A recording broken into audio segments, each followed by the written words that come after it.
Under Section 107 of the Copyright Act 1976, allowance is made for fair use for a purpose such as criticism, comment, news reporting, teaching, scholarship, and research. For uses of use permitted by copyright statute that might otherwise be infringing. Nonprofit, education, or personal use tips the balance in favor of fair use. Now let's start this dang show. You gonna have any fights this week? Oh man, we gotta have some fights.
What is up? What is up? What is up, Raider Nation? It's another Cage Match Wednesday, and we are shifting gears to talk about the NFL Draft. I am the Oakland Raider Savage, and with me, as always, Mr. Jim Otto himself. Asylum, how are you doing? I almost had a miss today. I'm telling you, I'm a little distracted. I got a lot of shit going on, but other than that, I made it. So I'm gonna try to be undistracted for the next 2 hours and put on my best game face. Yeah, squirrel. All right, so there it is. I see it. We are waiting to see when Miss Peggy logs in, but just in case, we do have our very own draft expert coming on, also on the show. So until he is ready, we'll put him on. Until then, Asylum. We do have a certain guest for today. We just don't know which one it's going to be. Exactly. So we're just playing guess roulette here. Not guest or guess, whichever one. So until then, let's do our favorite segment, which is the shameless plug. Here we go. It's only your favorite part because I do all the talking. Anyways, everyone go to the Cage Match YouTube channel, the Cage Match Show. Like, share, subscribe. Give us a thumbs up. Hit that bell. That way you know anytime a video or short drops. If you want to catch us because, you know, the little devils that could be sometimes Mr. Goodell and now Triple H want to try to cancel us or block us, you can catch us on Facebook, starting off with Oakland Raiders Savage page or my page, Asylum. Then we'll let you know when it's safe to come back to the YouTube page. After our show, why don't you go check out WGG. Check out their wide variety of different energy boosters. When you check out put cage match, one word in the discount code to get 10% off your entire order. And like we always say, when you think of wins, think of dubs. When you think of dubs, think of Dubby. Get the energy like the newly signed, newly restructured Max Crosby and the newly restructured, I believe, Christian Wilkins, who should be back 100% this coming year. So go there, 10% off your whole order in the discount code Cage Match, CAGEMATCH. And also, shouts out to the compa Fabian. He also helped us he helped us with our merch, our koozies, our lanyards, and what else did he do? Koozies, lanyards. That was it, right? Yeah, we made the shot glasses. Hey, Yeah. Sacktown Raider, Jason down. Let's go. So shouts out to him, like I always say. For the majority of the time when I'm on the show, I always wear hats. By the man himself, the Loyal, the old school one, kinda old school-ish. Old school for me. One of my first ones he gave me. So go there, check it out. RN, the number 4, LIFER.com, RaiderNation4Lifer.com, and also shouts out to RaiderMan, RaiderMan19.com. Go there. He also has his own merch, the Oath merch, Raider Oath merch. Go there, check it out. I want to produce his show. Bring back his show, the podcast that he does, the Raider Man from Richmond podcast. I want it to be on the Cage Match channel here. So when we can get that going, maybe he can be also. We're trying to start our own network. We're trying to start our own Cage Match network, and get all the people that have loud voices to have a platform. And Raider Man is one of those. And like we always say, we want to get him to the torch. Get him over there, the Oakland Raider Mystique with the Las Vegas Raider way in front of the torch, in front of 65,000 Raider fans that Pete Carroll promised. Have him do that oath. And at the end of the oath, before he lights the torch, he yells, "I am a Raider fan," and get everybody with those windows behind him open so all of the strip can hear it. And him bringing that over the old school Oakland. Old school. That was easy for you to say. I know. I'm over here trying to put everything together. Word vomit. Raider Oath up there at the stadium. Alrighty. Asylum. So, as we're waiting for a guest to pop up sometime soon, I was on my phone just now and I'm reading that there is a Goodell story. I think until now, let's just jump gears and do another favorite segment of ours. And you know which one that is.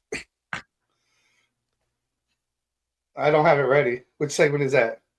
The foil hat. I was going to say, is it the... Let's go. I don't know, did you take the... Or is it the... Oh, okay. That one?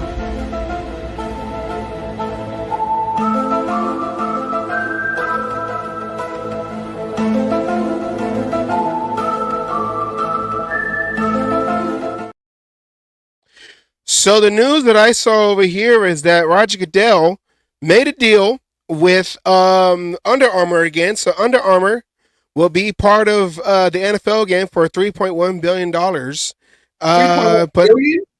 $3.1 billion would it be? So the issue here. We call it a push to engage future players and fans with the preparation. We hope to continue Under Armour's cleats and gloves.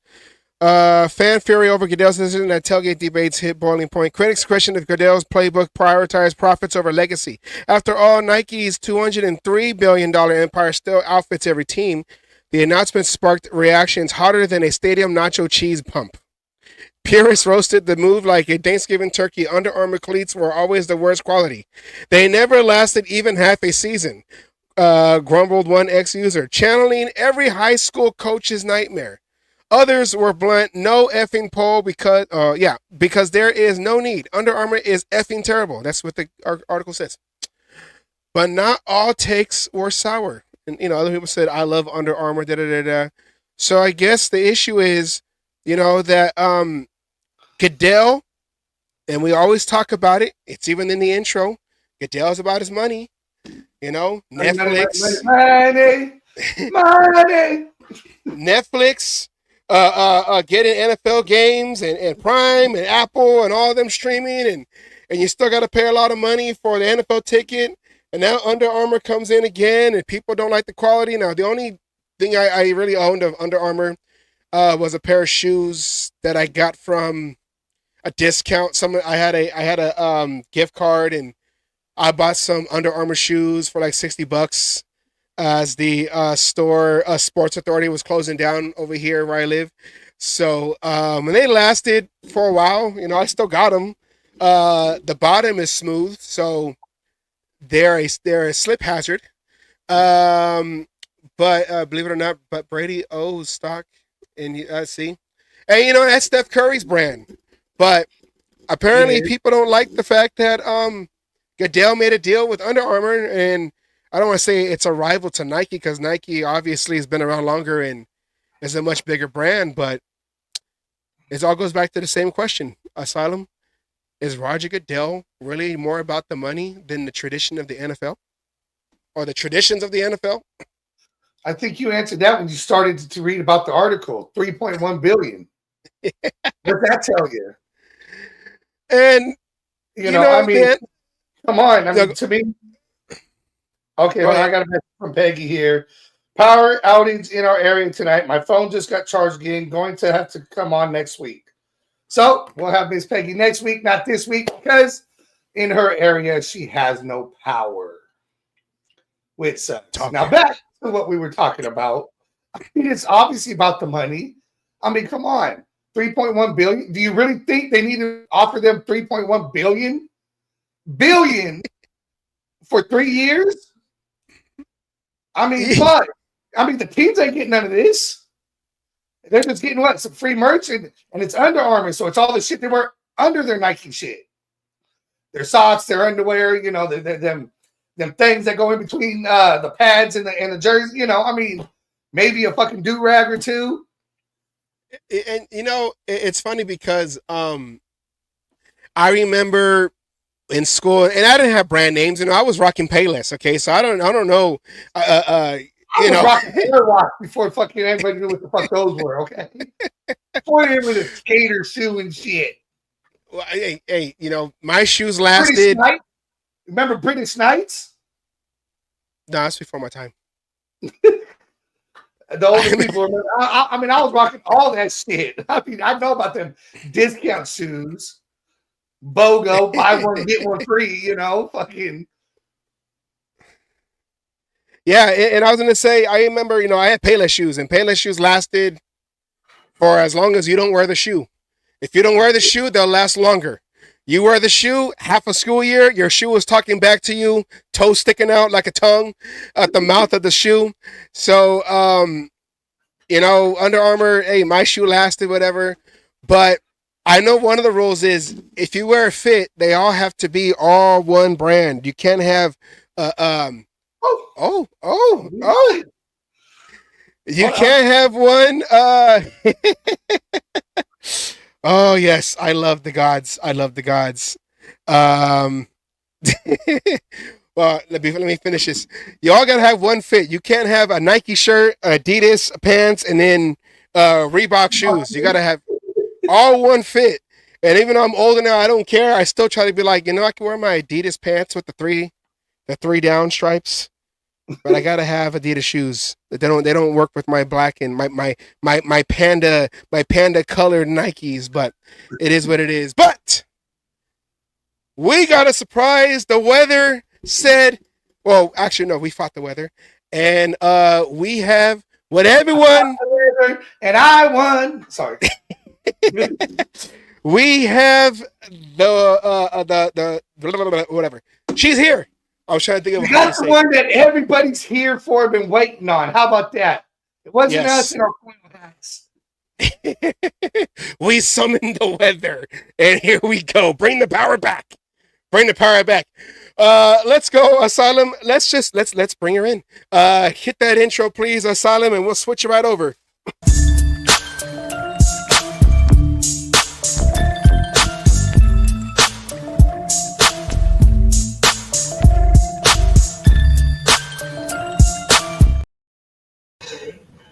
All right, Miss Peggy. Hello, everybody. I am so sorry. I could not believe the power went out, and I didn't have the brains to know that I could use my phone to let you know what was going on. It was so weird because it just boofed at about 10 minutes of 8. And it just came back in. So how is everybody tonight? Where are we? What have you been talking about? And let's get down. We were just right now, just kind of stalling. We were talking about Goodell making that deal with Under Armour for what I say, $3.1 billion or something. Yeah, and people were kind of on the fence, like that's a cheap brand and cheap quality brand, and you got the whole, with Nike, the $203 billion. So we're just talking about how Goodell loves his money. So, well, that's a subject, and I brought it up on another show about how the NFL has been so co-opted. I mean, for instance, agents, okay, and how the agents have just taken the game over and jacked up the prices to ridiculous levels, okay, to the point where I think that they're ruining the game. They're going to ruin the game. I mean, I can't see how they can keep up with these escalating salaries and all of that kind of thing. But Under Armour's going to pay for everything now, apparently. $3.1 billion. That's how they're going to do it. That's how they're going to do it, right? Keep selling a piece of themselves, right? Yeah. Meanwhile, ticket sales keep going through the roof. Like you making all this money. Can you help us out here, the regular fan? Can you help us out here a little bit, Goodell? No, they got. That's how we got. Us fans got to pay for that new stadium we like so much. Oh yeah, I ain't going to pay nothing. He paid his part. He said, "I'll give you a portion right here, and that's all you're getting out of me." Then he goes and signs a $3.1 billion deal, and you're kind of like, "Okay, you could give us a little bit more." And he's like, "No, we'll let your fans do it. They're dedicated. They're loyal." Yeah. Meanwhile, there's no retirement fund for the older players or the players who no longer are playing. There's no retirement plan for them. But whatever. I guess that's out of sight, out of mind. And let's have we gotten into the talk about the Raiders transaction? What's it looking like so far before the draft? Here we go. Well, that's -1. Yeah, Matthew Butler, right when we were at the start of the show, signed his tenders. So Raiders got the other Butler D tackle. He had just signed his tender, so he'll be back to compete for next season, for this upcoming season. So okay, and of course we lost a bunch of people, right, to run to the draft. Any offensive players? I'm looking at offense. Have we signed, besides Kappa, have we signed any more free agents, some running backs or something? Not just Mostert. And one tight end. Yeah, I wanted to talk about Mostert because, of course, everybody knows he's been around the NFL, but Mostert, of course, has an injury problem, okay? And, I mean, the guy seems like a pretty good running back. And but the problem is he never stays healthy. I don't think he's played a 16-game season, has he? I don't think so. And I know a couple years ago I had him on my fantasy draft, and he lasted a good 6-7 games strong, and then he was out for 6-7 games, and then he tried to come back, and then he was out, and I'm all like, okay, I just lost my championship, so never again. You and me both. I had him that year too.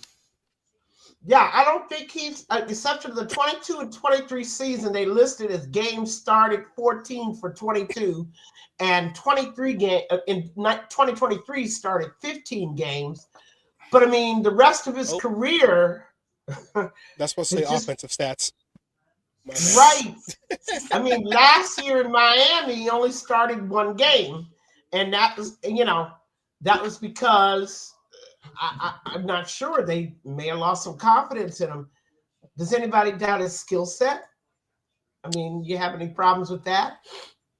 He's like the same as like a what was it, Dobbins, like when they're good, but the whole phrase is the best ability is availability. And if you're often injured, and that's probably one of the main reasons why we didn't sign a Nate Hobbs back on the defensive side, because, yeah, you're good when you're on the field, but how many times are you injured compared to you're on the field? And that's how Mostert has been.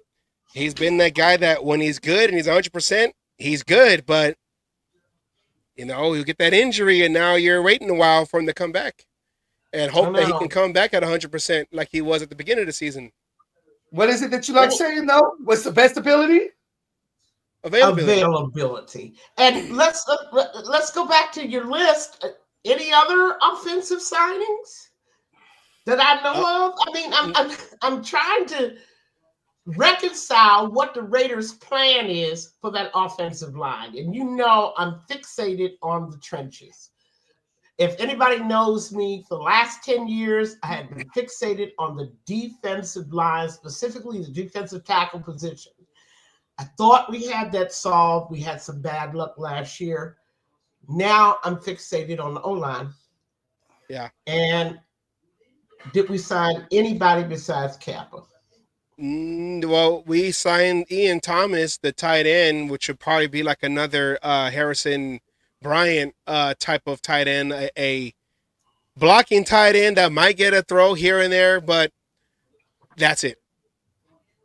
And then, of course, we've got a wide receiver. And a wide receiver. The young one, Kyle Phillips.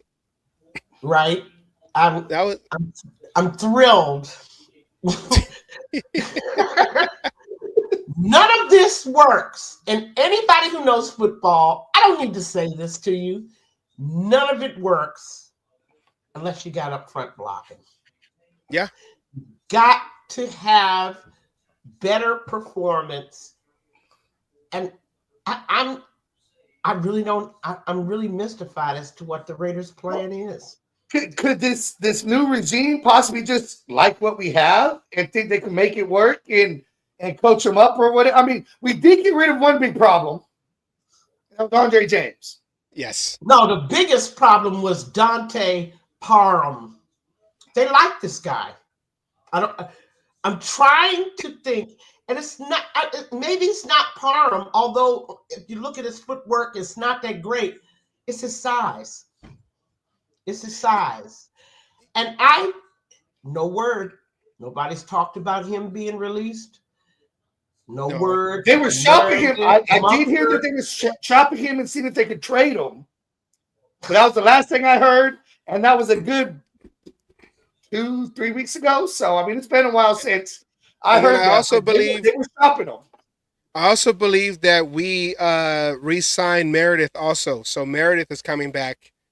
I believe I saw that one too. So that was, the last offense besides the tight end that we just signed that I showed on that list. Meredith is going to come back, but that was one of our own. Parham and me and Asylum talked about this before we drafted JPJ. We liked Parham at center.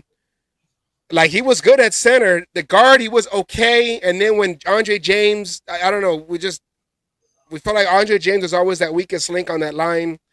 It's hard to determine how last year was because Getsy's whatever's going on with him and the offensive line coach, their blocking scheme, their blocking philosophy didn't make any sense at all either. Half the guys are going down blocking, the other guys are going reach blocking or doing that what is that? The one half is power blocking, and the other half is doing that Denver Broncos style, that Shanahan type of blocking, the zone blocking. So it just seemed like they were never on the same page. And that's why, Getsy was gone, the O-line coach was gone, but you're trying to fix everything in the middle of the season. It's hard to really determine these players because 4 offensive coordinators in 2 seasons, so maybe like Asylum said, maybe this coaching staff, Pete Carroll and his son and Philbin, maybe they saw some flashes and things that they can build off of, like, Philbin saw some flashes this past season and say, hey, if we do this, this, and this, we could probably make this line work and then get somebody out in the draft. So, because there is no moves, not even a receiver. Tyler Lockett's out there. You would think they would have got him as a security, Geno Smith. knowing Geno Smith. So it's just been quiet on the offensive side. But then, guys, that begs the question: were they just playing with us last year?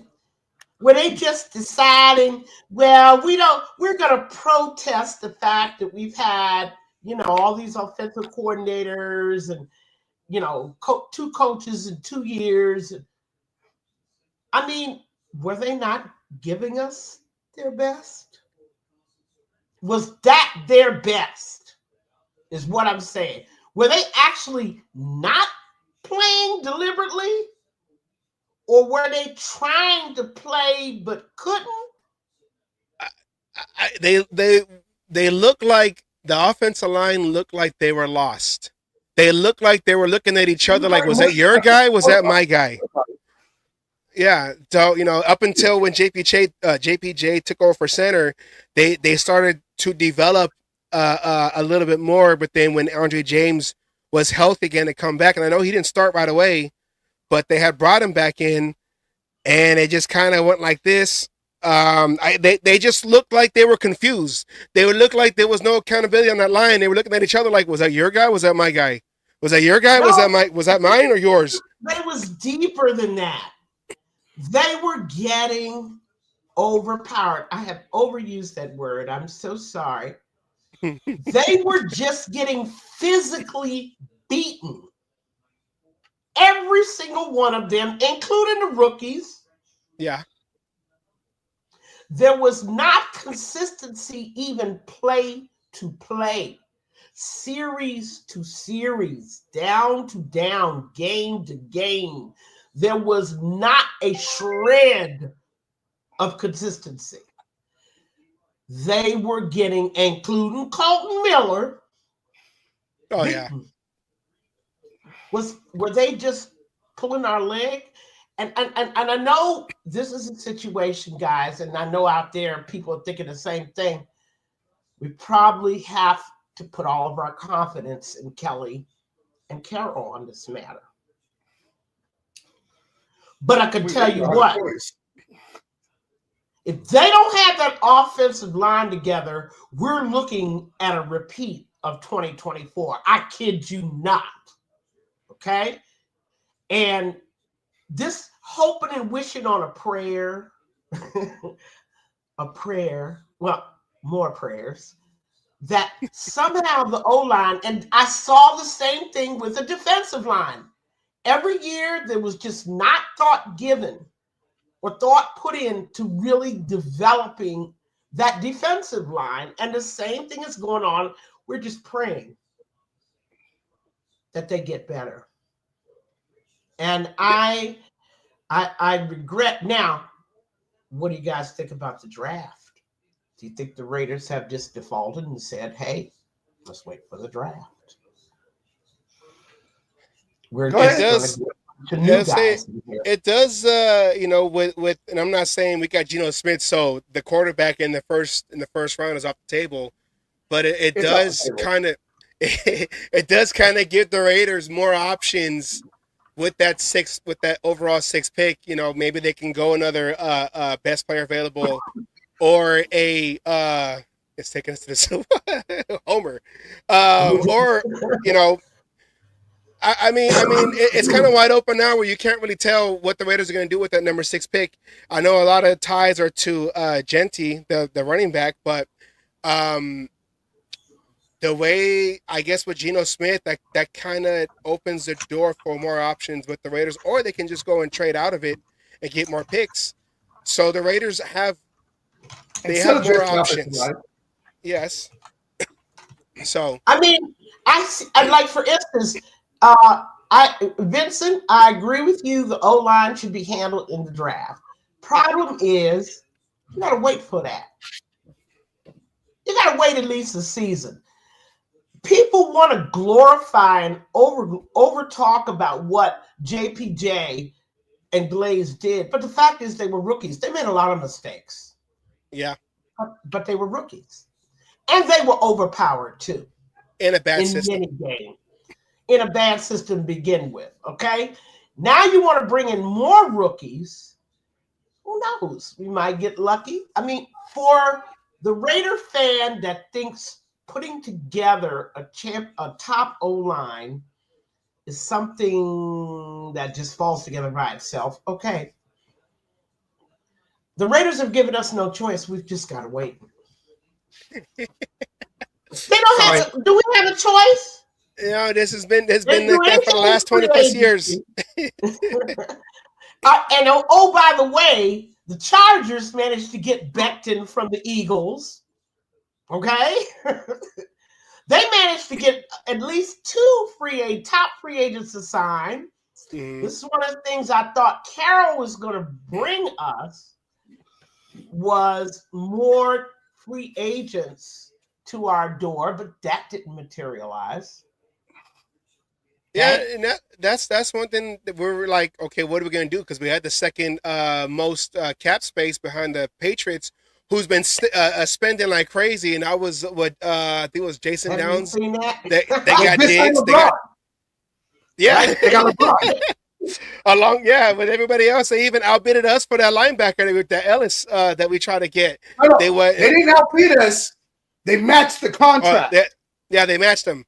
Well, they were able to get him back. The rumor is that maybe it could be that the Patriots are signed him, and then they might try to trade him to the Raiders to get some kind of compensation for that player. But the Patriots are spending money because they had a bad season last year. We have the second most money starting, going into the free agency. All we did was trade for a quarterback who we're still waiting to see what that extension is going to look like. And that was really it. We didn't make any big splash in the free agency. So I don't know what they're thinking. I know we need an offensive line, especially on that left tackle, because Colton Miller, the way he looked last year coming off the injury, looks like he's already over the hill and starting to decline. Offensive line, especially that left side, is not an easy position to sustain physically in the NFL, especially with all these faster, stronger, bigger pass rushers and linebackers who are also dubbing as pass rushers. So I think it's time to groom somebody for that left side. But we didn't get nobody. Not even offensive lineman in free agency. Just Kappa, who can, who has a bad grade coming out of last season. That's okay, because my next question to you guys is just taking a snapshot of the AFC West right now. Where do you see us finishing? Well, season hasn't started yet, so first. Undefeated. That's right. The season just started. No games have been played, so we're going 17-0. To be honest, that's tough. I mean, we got all kinds of new shit going on.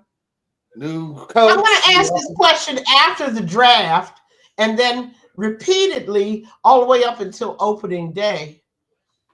And you'll probably get a different answer as things progress and go. No, you won't. No, you won't. But I'm gonna play along with thank you for playing and prizes await you. Just looking at what you see after free agency, because let's face it, the bulk of the good free agents are gone. Yeah. Okay, you're signing a bunch of role players. Yeah. Special teamers. What do they call camp bodies? Camp bodies. Okay. Yeah, those guys are the only ones really, really left. Okay, so the free agency season is just about done. Very few big ones, except Aaron Rodgers is still out there, looking for a home. And the other than that. So now, just after free agency, let's take a snap. I'm going to say it again. Take a snapshot of the AFC West. What do you see?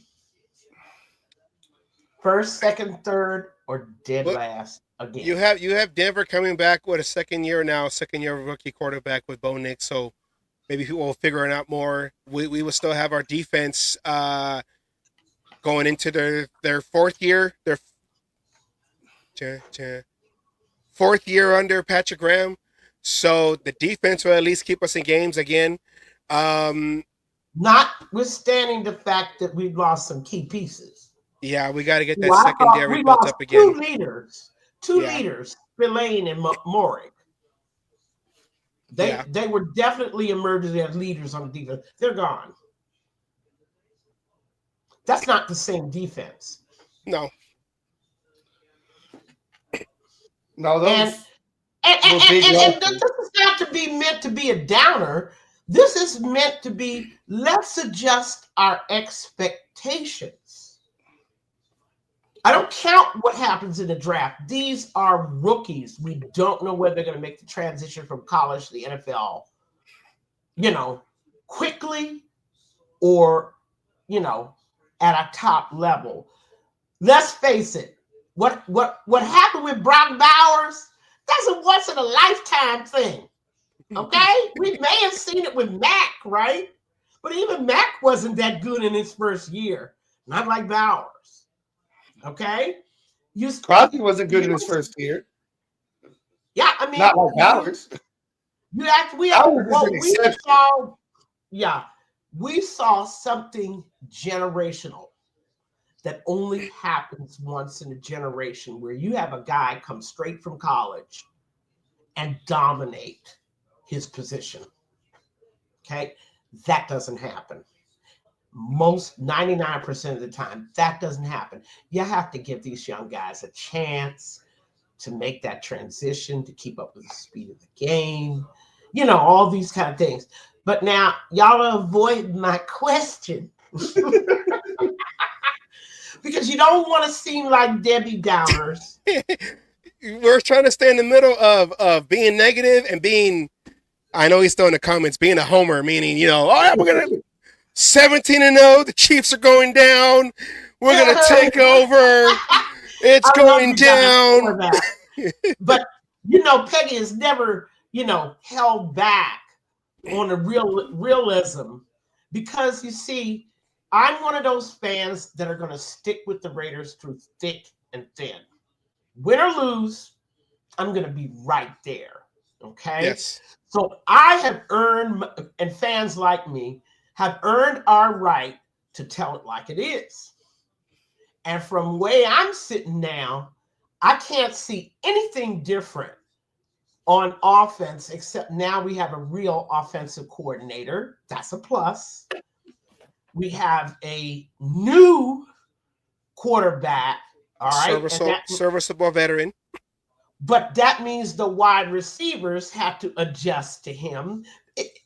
It's very rare that you have a Brock Bowers or a Tim Brown that could catch a pass from anybody. Okay? It takes a little time for the chemistry to develop. I haven't seen us get much better, especially on O-line. And we lost some key players on the defensive side of the ball. I see so far a 4th place finish. And that may be just the beginning. Yeah. This may be a multi-year project.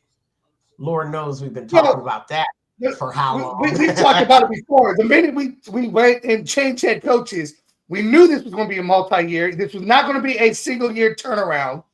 We all, us here, when I say we all, I know people in the chat and others think different, but us three here knew or feel, I'm not going to say knew, we feel it's going to take 2 to 3 years just to become relevant, because we have to establish a lot of new plays, terminology, players, everything like that. We have to bring in, we got to thin the herd of the players from the old regime that would, fit that. Bring in our own players, their own players that fit their regime. Maybe we can squeak out 3rd place because we don't know how the Broncos are going to go. They've been so up and down on shit. They could go really good, or they might just fall. Bo Nix is not the answer over there. I'm sorry. I know I work with a bunch of Broncos fans who turn around and are swinging all over those nuts and everything and think he's the next John fucking Elway.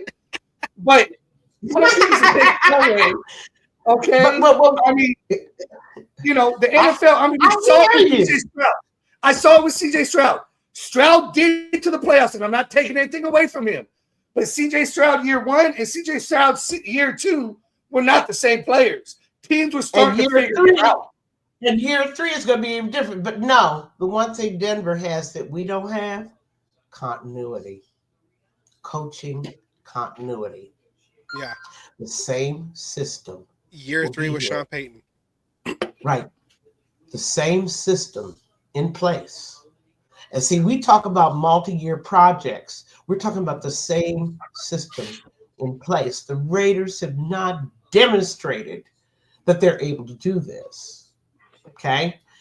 And I say that a team that has coaching continuity stands a better chance than a team that does not. That's learning everything brand new. Not only that, you've lost some key guys in free agency. You were not able to keep them here. And Denver was able to keep their free agents there. It'll take time for the Raiders to throw off all that bad luggage, right, for the first 12 seasons. But we aren't there. We're still struggling for continuity and consistency. And for that reason, right now we're a 4th place team. Again, when I look at our competition, only when I look at our competition, we're going to beat people in the NFL. There's no doubt about it. But our competition, you know, in the AFC West, they got the same guys that were there last year. And for some of them, the same that have been there for the last 10 years. And that beats a team that's starting all brand new. We have to trust in Carroll. We have to trust in Kelly. I'm hoping that they can pull this out. I mean, I really do. Now, what are we looking at in terms of that number 6 pick? I know y'all been dribbling around it. You still, there's going to be a lot of controversy about what we should do with 6. And oh, by the way, you guys are like, trade it for something else. That's not really making me sleep good at night. That doesn't tell me anything. Well, if I'm at that's 6, yeah, well, I was going to say, with New York having they signed 2 quarterbacks now. They got Russell Wilson, and then they got Jameis Winston. I know on here it says, that they need a quarterback. But does that take him out the running? They need a head coach. We'll have to let the Giants figure that one out for the Brian Dable is an imposter. Okay, we'll just put it like that. But yeah, so they don't need a quarterback. I don't know why anybody would think Cleveland needs a quarterback. Why would you Watson? Why would you draft? Whatever it is. But you still got to pay him. Doesn't matter whether you send him bye-bye. Yeah, all guaranteed. Pay him. He's still eating up cap. All guaranteed. No, they need wide receiver. Yeah. They need some people to catch the ball, okay? And O-line. They got problems at O-line. I don't think they're picking a quarterback. Tennessee, unless somebody lost their mind down there, yes, they need a quarterback. Yeah.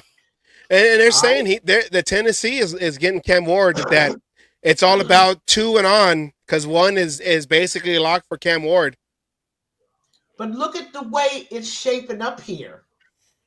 Besides Tennessee, nobody else needs a quarterback but us. Look at them. Look at it. Anybody that's claiming the Browns need a quarterback, no. They're not. I mean, there's no rush. They have more priority needs. And Browns fans have talked to me about it. New York Giants, like you said, they just picked up Russ Wilson. Their quarterback is situated. No way the New England Patriots circle back to pick up a quarterback, right? No, because they're trying to trade away the other draft pick they got last year. They drafted 2, and they were trying to shop around the they were keeping I forgot which one. Yeah, they were trying to shop around Milton. Yes, okay? yes. Right. And so they don't need a quarterback. We know the Jags just signed Trevor the Flower Boy. to another Sunshine. Sunshine. Sunshine. They just signed him to a contract for, next 5 years, a huge contract. One of Trent Baalke's last moves. So who else needs a quarterback between us and the Titans? This is a Okay, whole. we're not taking Shador. This is a Michael Panic situation all over again. Well, look at here. Look at here. It might be we don't have to do anything but sit at 6 to get one of the top 2 guys. Maybe not, because draft day trades. Yes. Somebody's out there right now figuring out how they're going to move up.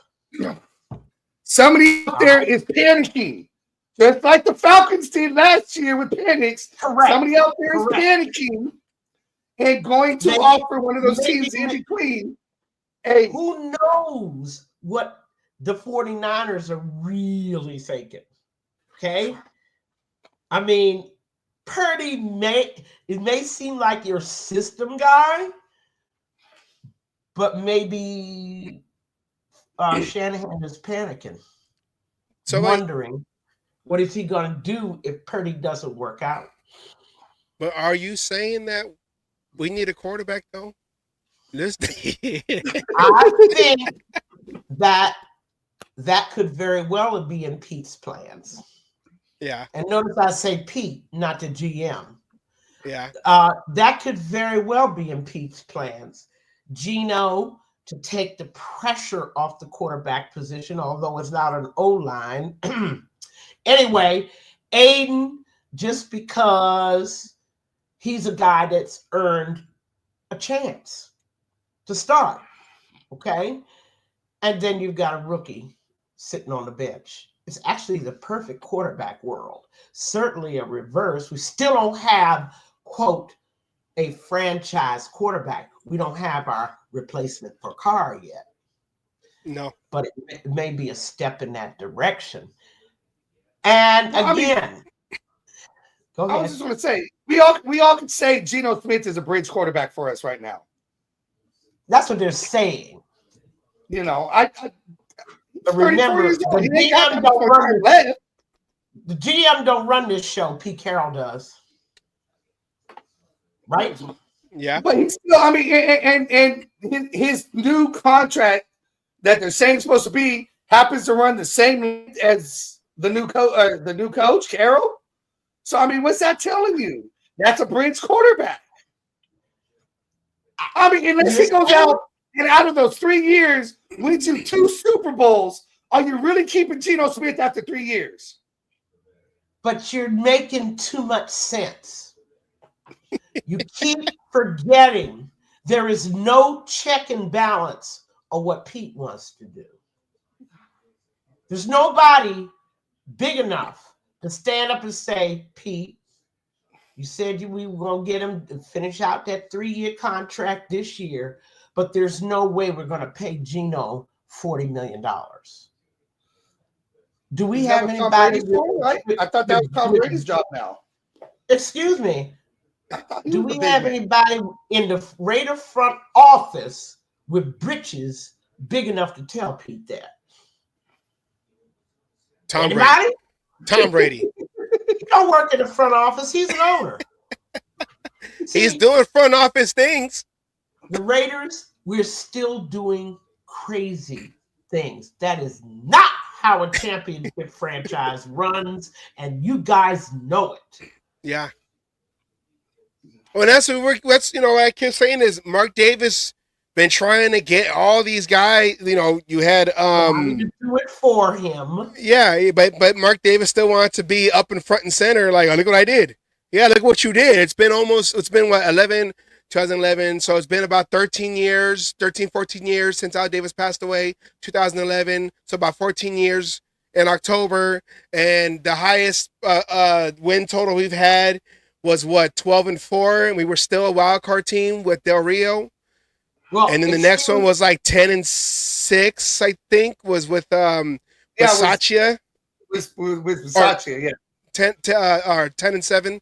Well, I'm gonna tell you right now, that's better. At least there were 2 playoff years in Mark's regime. Yeah.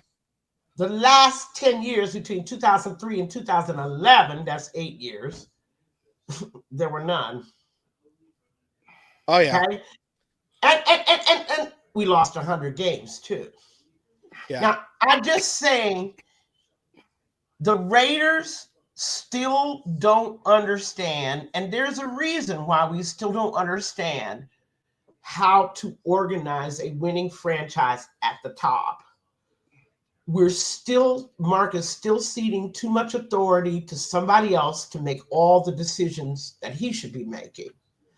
And the entire franchise is ceding too much power and authority to the head coach. Again, as if we haven't learned from that. But here again, we're gonna go in there and try it again, right? We're going to go and try to see whether we can do everything the ass backwards way, invent a new way to win championships. Well, I don't know. Maybe not. Because remember, what was Al Davis's motto? Raider rule number 1? Cheating is encouraged. Raider rule number 2? Refer to rule number 1. And how many championships does Brady have because of that rule? Brady as a quarterback? Brady is known for cheating. So you think that magic that little pixie dust is just gonna float down on the Raiders? I'm just trying to make it make sense. That's all.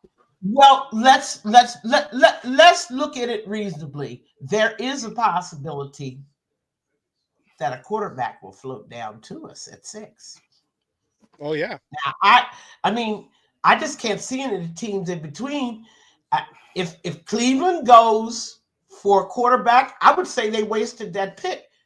They better make Deshaun work, or they just wasted $250 million. Well, no, it's the Cleveland Browns. They'll do the same thing the Falcons did. And he's still hurt. They'll do the same thing the Falcons did. You pay all that money for Kirk Cousins, and then a month or 2 later, you get Michael Penix, which now the pressure is off the Raiders to get a quarterback, and we ended up with Brock Bowers. So maybe the Browns are the new Falcons this year, And Jeff says Watson is not going to play. Yeah, because I think he re-injured, or he ruptured his ACL or his Achilles again. No, it was his Achilles. It was his Achilles. So he's done for the year. You got Kenny Pickett, right. Mr. Steeler, is going to go over there. But here you go. The Browns are in that spot. If you pick up a franchise quarterback, you still got to pay Watson no matter what goes on. And you've got to train that rookie quarterback. Well, they did restructure his contract to make it a little bit more team-friendly.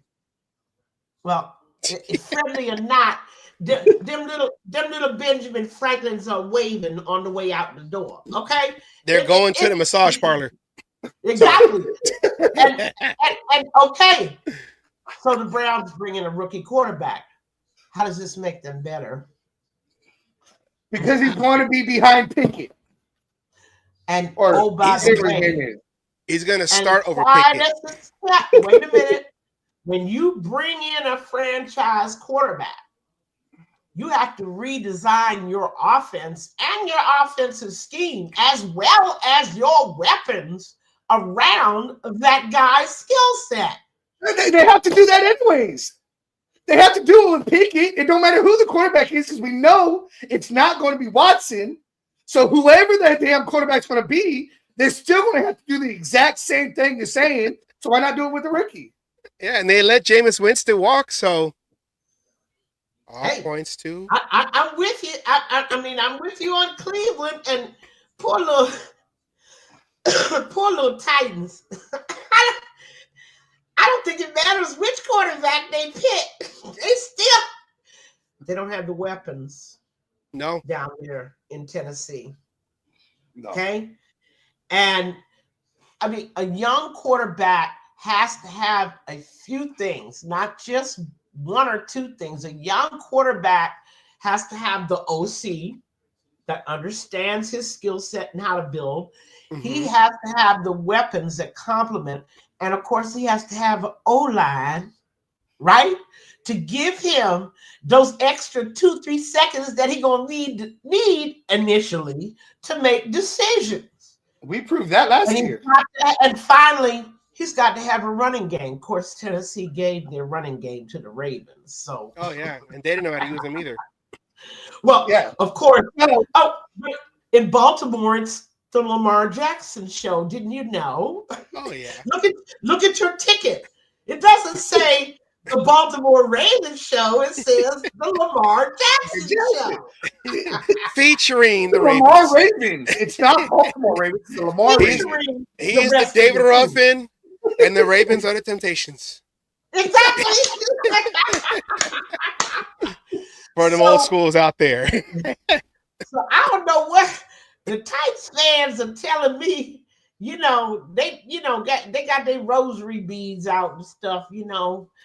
Saying them 10 Hail Marys between the Our Father, because they know it's not going to mean a whit of difference. Okay, if they get a quarterback in there, they'll just get a lot more media attention. Okay, Yeah. which is what this is really about. A lot more media attention. Now, for the Raiders, you still got to think, and unfortunately, I have to go because the power outage threw my schedule off, and I've got to run. But, We're just happy you made it.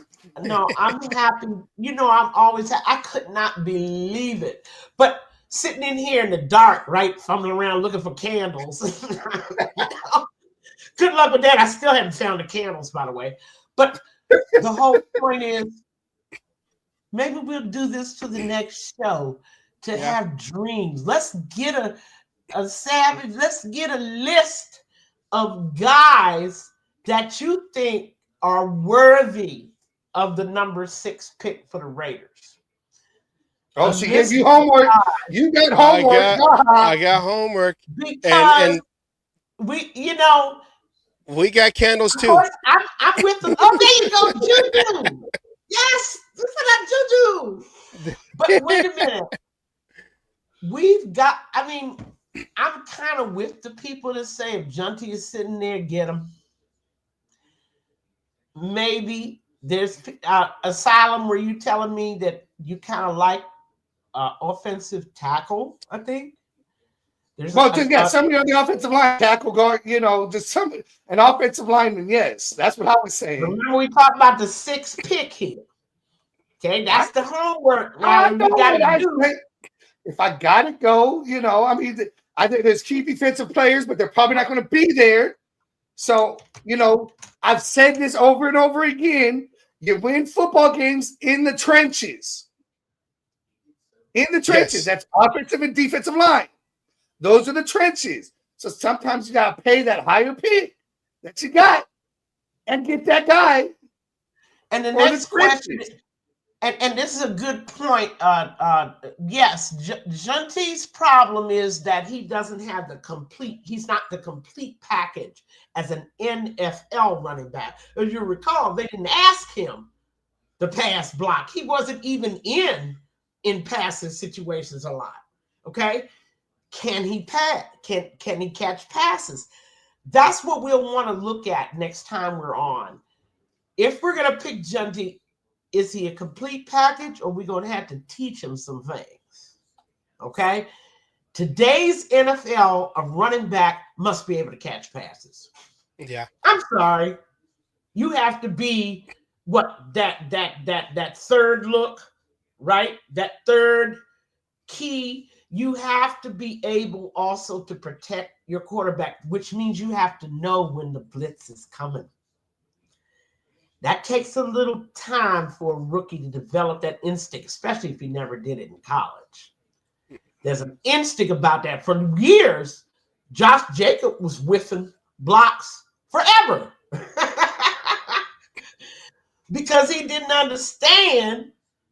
All you need to do is chip the guy. Give your quarterback a second or two more in that pocket unmolested. a good little chip that knocks the guy off his path, is sufficient before you go out into the flat. Jacobs was just going out into the flat and not looking for anybody, not looking to hit anybody. I'm like, stop it. Help the quarterback. And that's a perfect example. And I'm going to use Kelsey at tight end in the Super Bowl.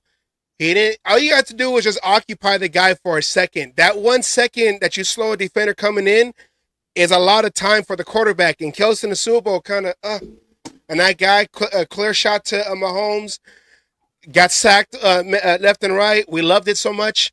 But it's just a perfect example. Like, if you don't occupy that extra guy coming in, just occupy him.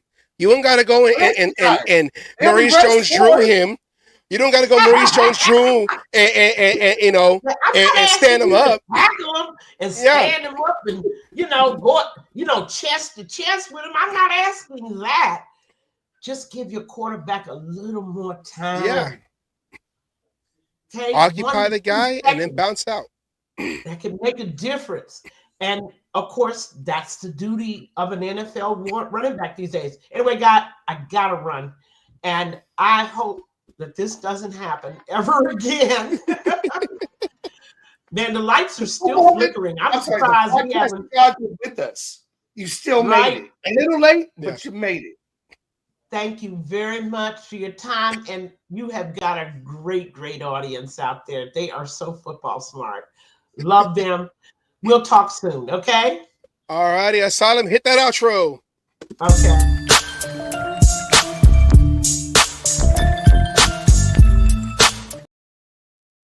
I want my own personal intro.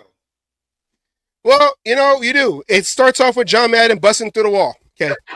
That's what it is. Paul saw in the beginning, we had to do the disclaimer, and then John Madden, boom! Let's get on with the show. Now, that was a great segue. First of all, I want to thank Peggy for coming on because we were like, wait, Peggy, are you okay? Are you good? And then she messaged us that she had a power outage, but we had the tinfoil hats. I didn't know if it somehow sent something to the satellites. Hey, you're over there on the West Coast. I'm over here in Central, and our beams got together and cleared everything and fixed it all. Hey, Ghostbusters says, don't cross the streams. But for a live stream, it's okay. Yes, just don't do an X Factor stream. Okay. Anyways, if you watch Captain Show, you know that joke. All right. Well, it kind of helps what the Peggy situation and then what she was talking about kind of helps segue to our next guest. We like to think of him here as our draft expert because this guy knows college in and out. I mean, okay. He does have a bias for that fucking, one team, the Fighting Irish. Tim Brown. Tim Brown came out of the Notre Dame. Okay. I got no problem with it. But, he almost wants to draft the whole damn, everybody coming out of there. So, take it with a grain of salt. Can you imagine a Raider jersey with the golden domes? No, okay. No. We never do gold. We had the gold. It was just a little bit. It was just a little bit of gold. Yeah, we're going to be the seniors. We're going to be the seniors all over again. But no more delaying. We got our guy here. Asylum, you see the intro ready, right? I got the intro ready. We got an intro for the man himself. Jason Dean, the Demon King. He is our draft king before draft kings, okay? He is our draft king. Let's get him onto the show. Hit that intro, Asylum. Here we go.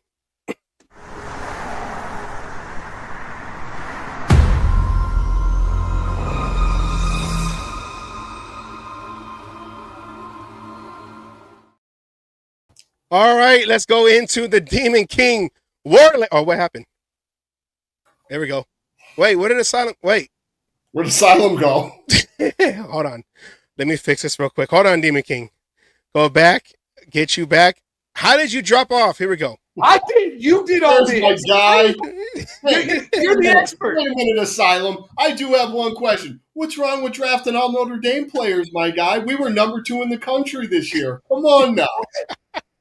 So a couple of players maybe, but not everybody on the damn team. Well, at least 4. How we doing, gentlemen? How's everybody doing tonight? I can maybe live with 2. Whoa. Xavier Watts, Benjamin Morrison. Never know. That's 2 though. Next year, Jeremiah Love, definitely. Best running back in college football. I'm calling it now. Hey, let's go. How we doing, gentlemen? We're doing good. We're now shifting gears, us as a show, shifting gears into the draft because Cool. we don't really know that much. I don't really know that much about the college game. I'm gonna be honest. I'm not gonna be one of those guys gonna fake it. Yeah, man, we're gonna draft a player this year. Who? A guy, a dude. That one guy. He wears a number. Yes. You know that guy. He plays football. Yeah, and he has a helmet too. He's a beast. Yeah. He's got know name him. and everything. So, Demon King, Yes. let's just start off with, we have the number 6 pick, and we showed it with Peggy, the first 6 picks in the draft. As of right now, there could be some trades. You don't know, you never know.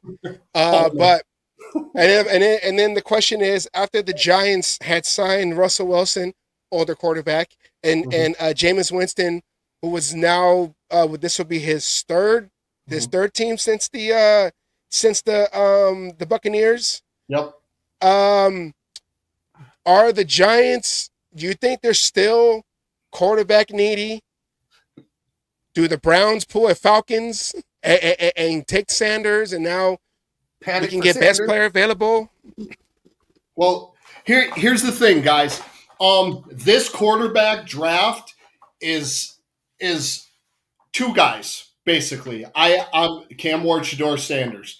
I am a Jackson Dart fan. I would love Shedeur Sanders to fall to 6 because I think Mr. Tom Brady would like to draft him. He basically coached the kid since he was in diapers playing Pee Wee football. Him and his dad. Well, Sanders' dad, Deion Primetime. Y'all know who that is. Jackson Dart has a lot of moxie, which I love in a quarterback. I want a quarterback that has moxie. Have we had that? No, I don't mean to say this. I don't want anybody to cancel me or anything, but no offense to Derek Carr. I don't want my quarterback crying at the podium anymore. I don't want him. I love everybody. I love you guys. I want my quarterback to be bad. Grab a guy by the face. Canceled. You're canceled. I'm saying you're canceled. I don't like I'm Catholic. You're canceled. Keep going. Okay, but like I see this list here, Cam Ward head and shoulders above everybody else. I'm not a huge fan of Cam Ward because he quit on his team in the bowl game. I understand he doesn't want to get hurt, blah, blah, blah. He played to get a record and then quit on his team. His team lost by 3 points. I'm pretty sure that's what it was. They would have won the game. They would have won the bowl game. He quit on his team, so I'm out on him.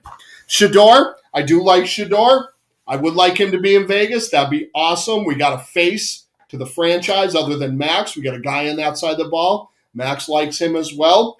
Quinn Ewers, just take him off that board. I ain't got nothing to say about Quinn Ewers. I think he's terrible. I don't think he's good at all. I think he belongs playing for the Arlington Renegades in the UFL.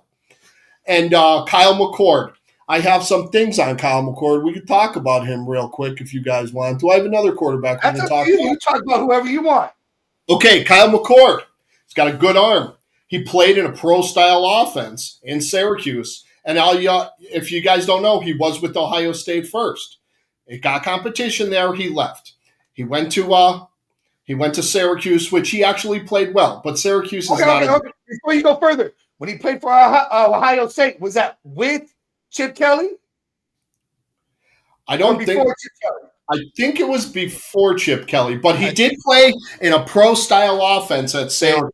I think Chip Kelly was finishing UCLA. Yes, okay. yes. I'm just asking that create a high into familiarity with the offensive coordinator. Yeah. Only reason why I was asking. His game will transition to the NFL because, like I said, he played in a pro-style offense. He's got adequate size. He's 6'3", 218. It says here he's only 22 years old. He's still a kid. He's young. You know what I mean? He's young. Plus, he also buys time in the pocket. Syracuse wasn't the greatest team of all time. Y'all know that. If you guys watch college football by any chance, you know that Syracuse hasn't been good for some time.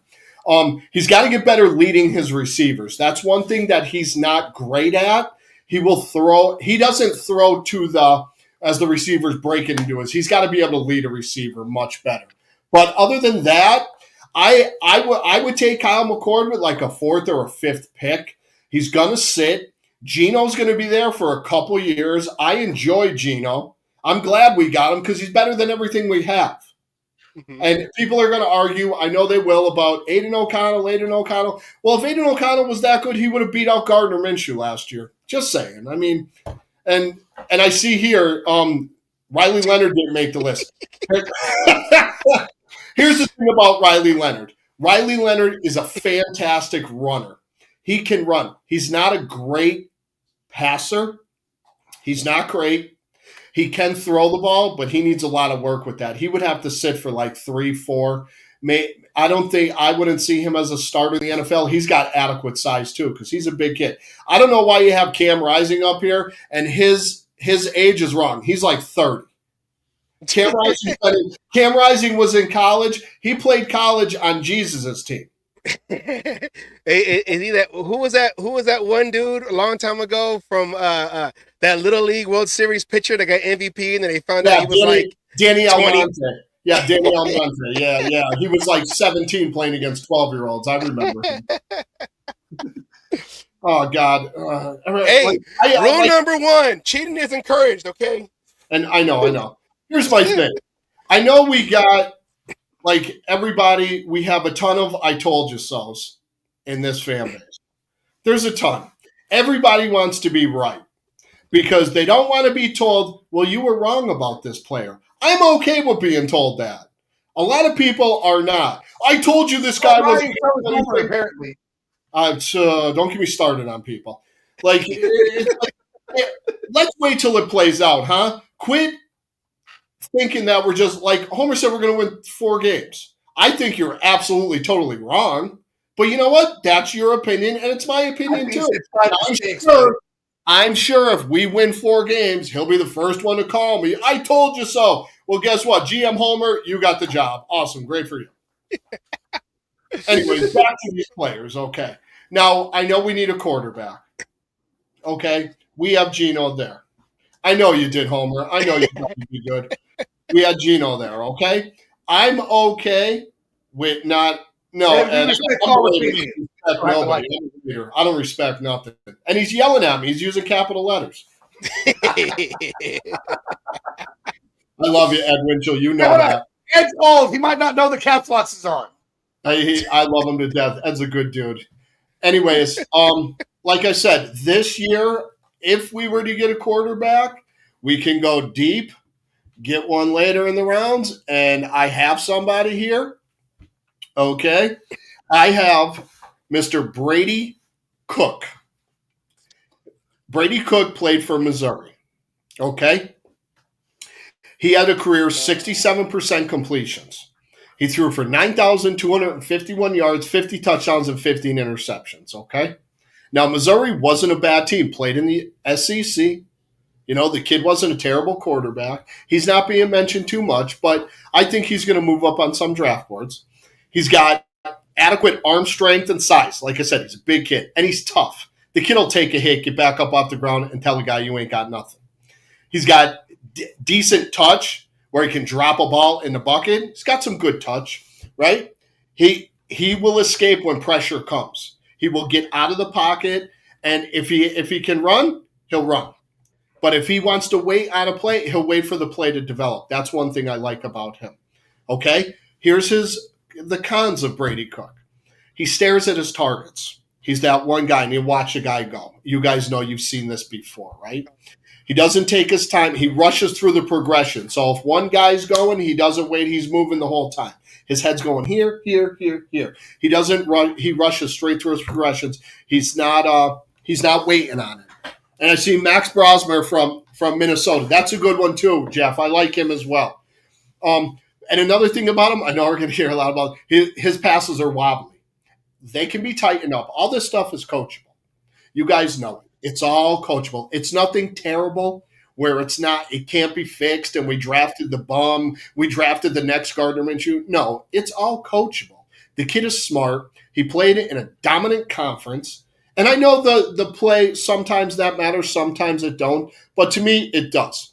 And but his throws, he throws with anticipation through the zones, right? Like he needs a tighter spiral instead of that ball wobbling, because a corner will eat that right up, and someone a safety. Okay, they're who I think about with the quarterbacks. Okay, that would be deep. I don't see Shador. You keep saying deep. What round are you talking about? 4th or 5th. Oh, okay, I can live with that. Yes, 4th or 5th.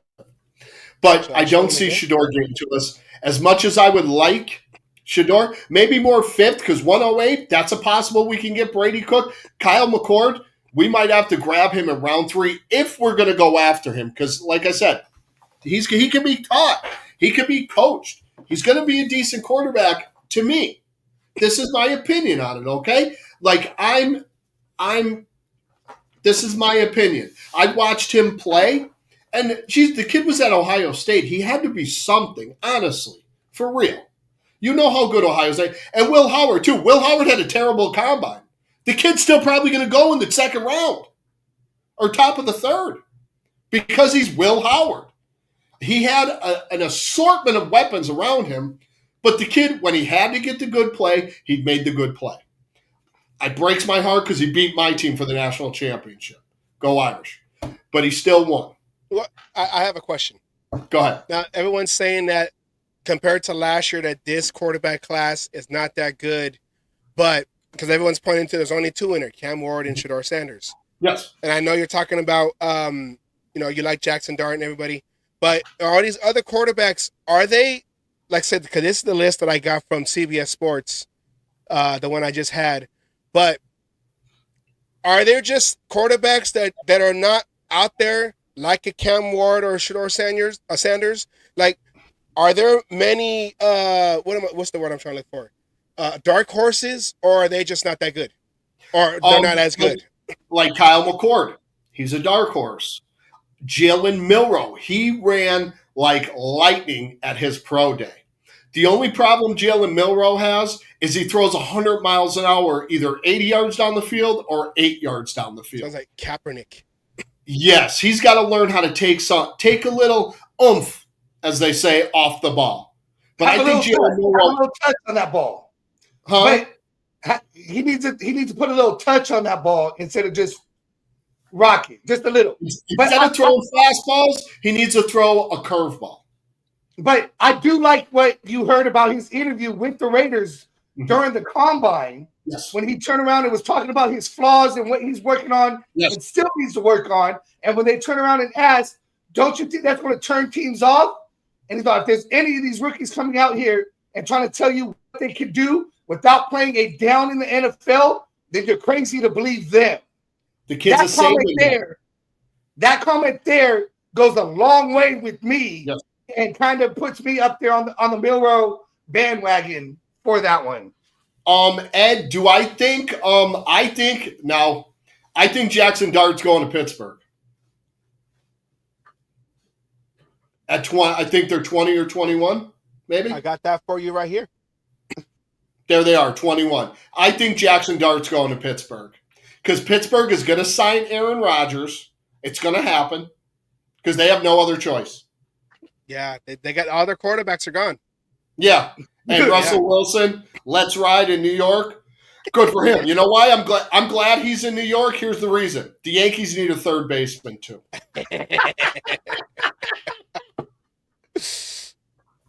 I didn't mention. We do. And Russell Wilson was a good baseball player. I can't knock that. But yeah. Yes. He was drafted out of the. Was first round in the MLB draft too. Yes, he was. And he's taking batting practice with the Dolphins at 13. No, the Dolphins will not draft a quarterback, and they're with their first pick, not a chance. The Dolphins might end up with a running back if he falls. I don't know. Don't you think the Dolphins need to think about Tua's concussions and how much longer he has to play?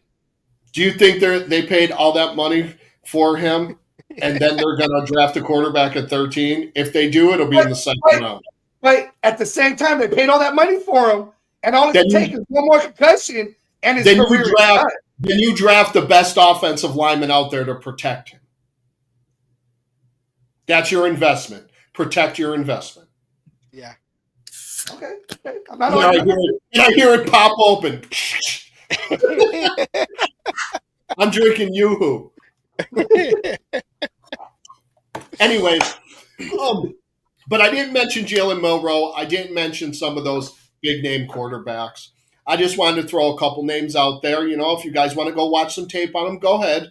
It's cool. I watched a little bit, and me, y'all know I am a Notre Dame guy, and I didn't even mention Riley Leonard. I love Riley Leonard. I love the way the kid is made, how he's built, but I honestly I think he's too flimsy to be an NFL quarterback. I don't think he's, how do I say this? I don't think he's thick enough. But he played well in college. He's a great college quarterback. I will say that. He's great. He took us to the national championship. I will never, ever knock Riley Leonard, but I don't think that he can. Somebody will draft him probably 6th, maybe 7th, maybe a UDFA. You know what I mean? But so I get more as a backup quarterback kind of a thing. Yeah, I can see him going in and spot play. He could, and this is funny for me to say, he can go in and win 4 or 5 games like a Tommy DeVito. But then teams figure out what to do, and he's probably in a little trouble. But he might prove me wrong and become the next Tom Brady. You never know. Yeah. You know what I mean? We don't. I'm just like guessing at what I watch, just like everybody else. I'm just taking guesses. Like people saying we're going to win 3 games. I really, really don't believe that. And if we do, I'm sure Homer will message me and say, "I told you so." I know. Okay. So since he's coming up, how many games do you think we're going to win? 8. 8 and 9? Okay, I can take that. I like that. I think 8 and 9, 9 and 8. I think we'll be battling for a wild card spot by the end of the year. That's what I believe. That's what I think. I think the defense is going to be a lot better than people are giving it to, and because they're going to be healthy. Yeah. So, awesome. Thank you, Homer. Appreciate it. Subscribe to my channel. I love you. I love you. I know you're my guy. There it is. I'm telling you now, 6 at best. Talking about how Homer's coming up next. Talking about that 6th win. My favorite is that nobody believes in Geno whatsoever, and that's cool. You know what? What if we go and get a running back and the kid's an absolute banger? What if we go and draft this running back? Now, here's what I want to talk about. I don't know. There he is. Caleb Johnson, the Iowa Hawkeye. And y'all know Iowa has some good players. They come out of there, right? Look at Big Ten running back of the year. First team all Big Ten. He was a finalist for the Doak Walker. We all know who won the Doak Walker Award. Ashton Genty. But Caleb Johnson, look at 1,535 yards, 6 yards a carry, 21 touchdowns. He's 6'1", 225. He ran a 4.5. You don't have to run 4.4s. Just knock dudes out. Here we go. He runs with violence. His low pad level will give the hit. He doesn't take the hit, okay? And he falls forward always. Look at this. Look at him. Boom, gone. See you later. Look at that, 4.5. I'll take 4.5 all day. All day long. All day and twice on Sundays. There it is. Watch him run this ball. There he is. Vision, right through the hole, got skinny. See right through. Right through, got skinny. Hey, that wasn't even a big hole. I got to give you that. No, that wasn't even a big hole. That's what I mean. He got skinny. He got skinny through that hole, and look at the vision. Just go into the court, just go into that sideline and get to the point. Get there. And here's on a pitch. Look at cut back once, cut back in, and now he's hitting the outside. I like this kid a lot. Iowa wasn't great, but he was great this year. Look at cut back across the field. That's a good run. And vision, I'll agree. Vision is what we've been missing in running backs lately. Yes, he has good vision. He sets up his blocks. When something is clogged up, he finds that crease. We saw that. He gets skinny. And for those of you that don't know what I mean, if there's a small hole, pause, big pause, there's a small hole, he's going right through it. That's tougher than a gaping hole, you know. True that. Shout out. Going a hot dog down a hallway? Jesus Christ. Okay, his cons. His pass blocking needs to get a little bit better. It's not terrible, but it's not great. Okay? Because he didn't really throw the ball at Iowa. If you guys know, they ran and played defense. Their quarterbacks are absolutely ass trash. No matter who's Ryan gonna play come defense. Isn't that a Pete Carroll staple?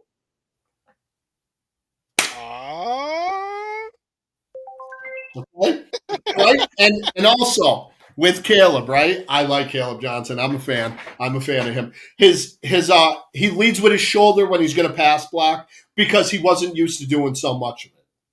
You know what? And that can be coached. That can be coached. And his route tree needs some work because all he did was run a swing here and there. He had 7 passes thrown to him. 7. That can be coached too. Teach him the route tree. It's not hard when you got a brain. When you've been playing football your whole life, you can do the route tree. You just haven't done it. Angle routes, the wheel route, no problem. Swing routes is what he ran at Iowa because their quarterbacks couldn't throw. And it would make him a dominant 3-down back for years. I like Caleb. I think we should draft him. That's my guy who I'd like to draft. Now, before we go into where do you draft him? Caleb Johnson? Yes. Second round? Second round. I wouldn't draft him in the first. This is the guy I would draft in the first round. You may know him as Armand Membou. Membou. That's what we're going to hear. We're going to hear that. No. Sorry, wrong fucking game. No. No. 6'4", 332 pounds. And look at, he's had 4 flags. Only 4. Look at the snaps. Is that over his whole college career? 4 flags? No, that's 2024. That's from last year. Okay. Okay. He ran a 4.9 at 332. Big boy. Yeah. That's actually pretty fast for a fucking 332 pounds. And one thing about him, we've dealt with this before. He's got good arm length. So he can play tackle, primarily a right tackle. Okay. His arm length he can reach outside guys when they're in the zone, when they're how these defensive ends line up now and these pass rushers on the outside shoulder of those tackles. He's got the arm length that he's got a punch. He's got good leverage, athletic skills, checks all the boxes. All the boxes he is.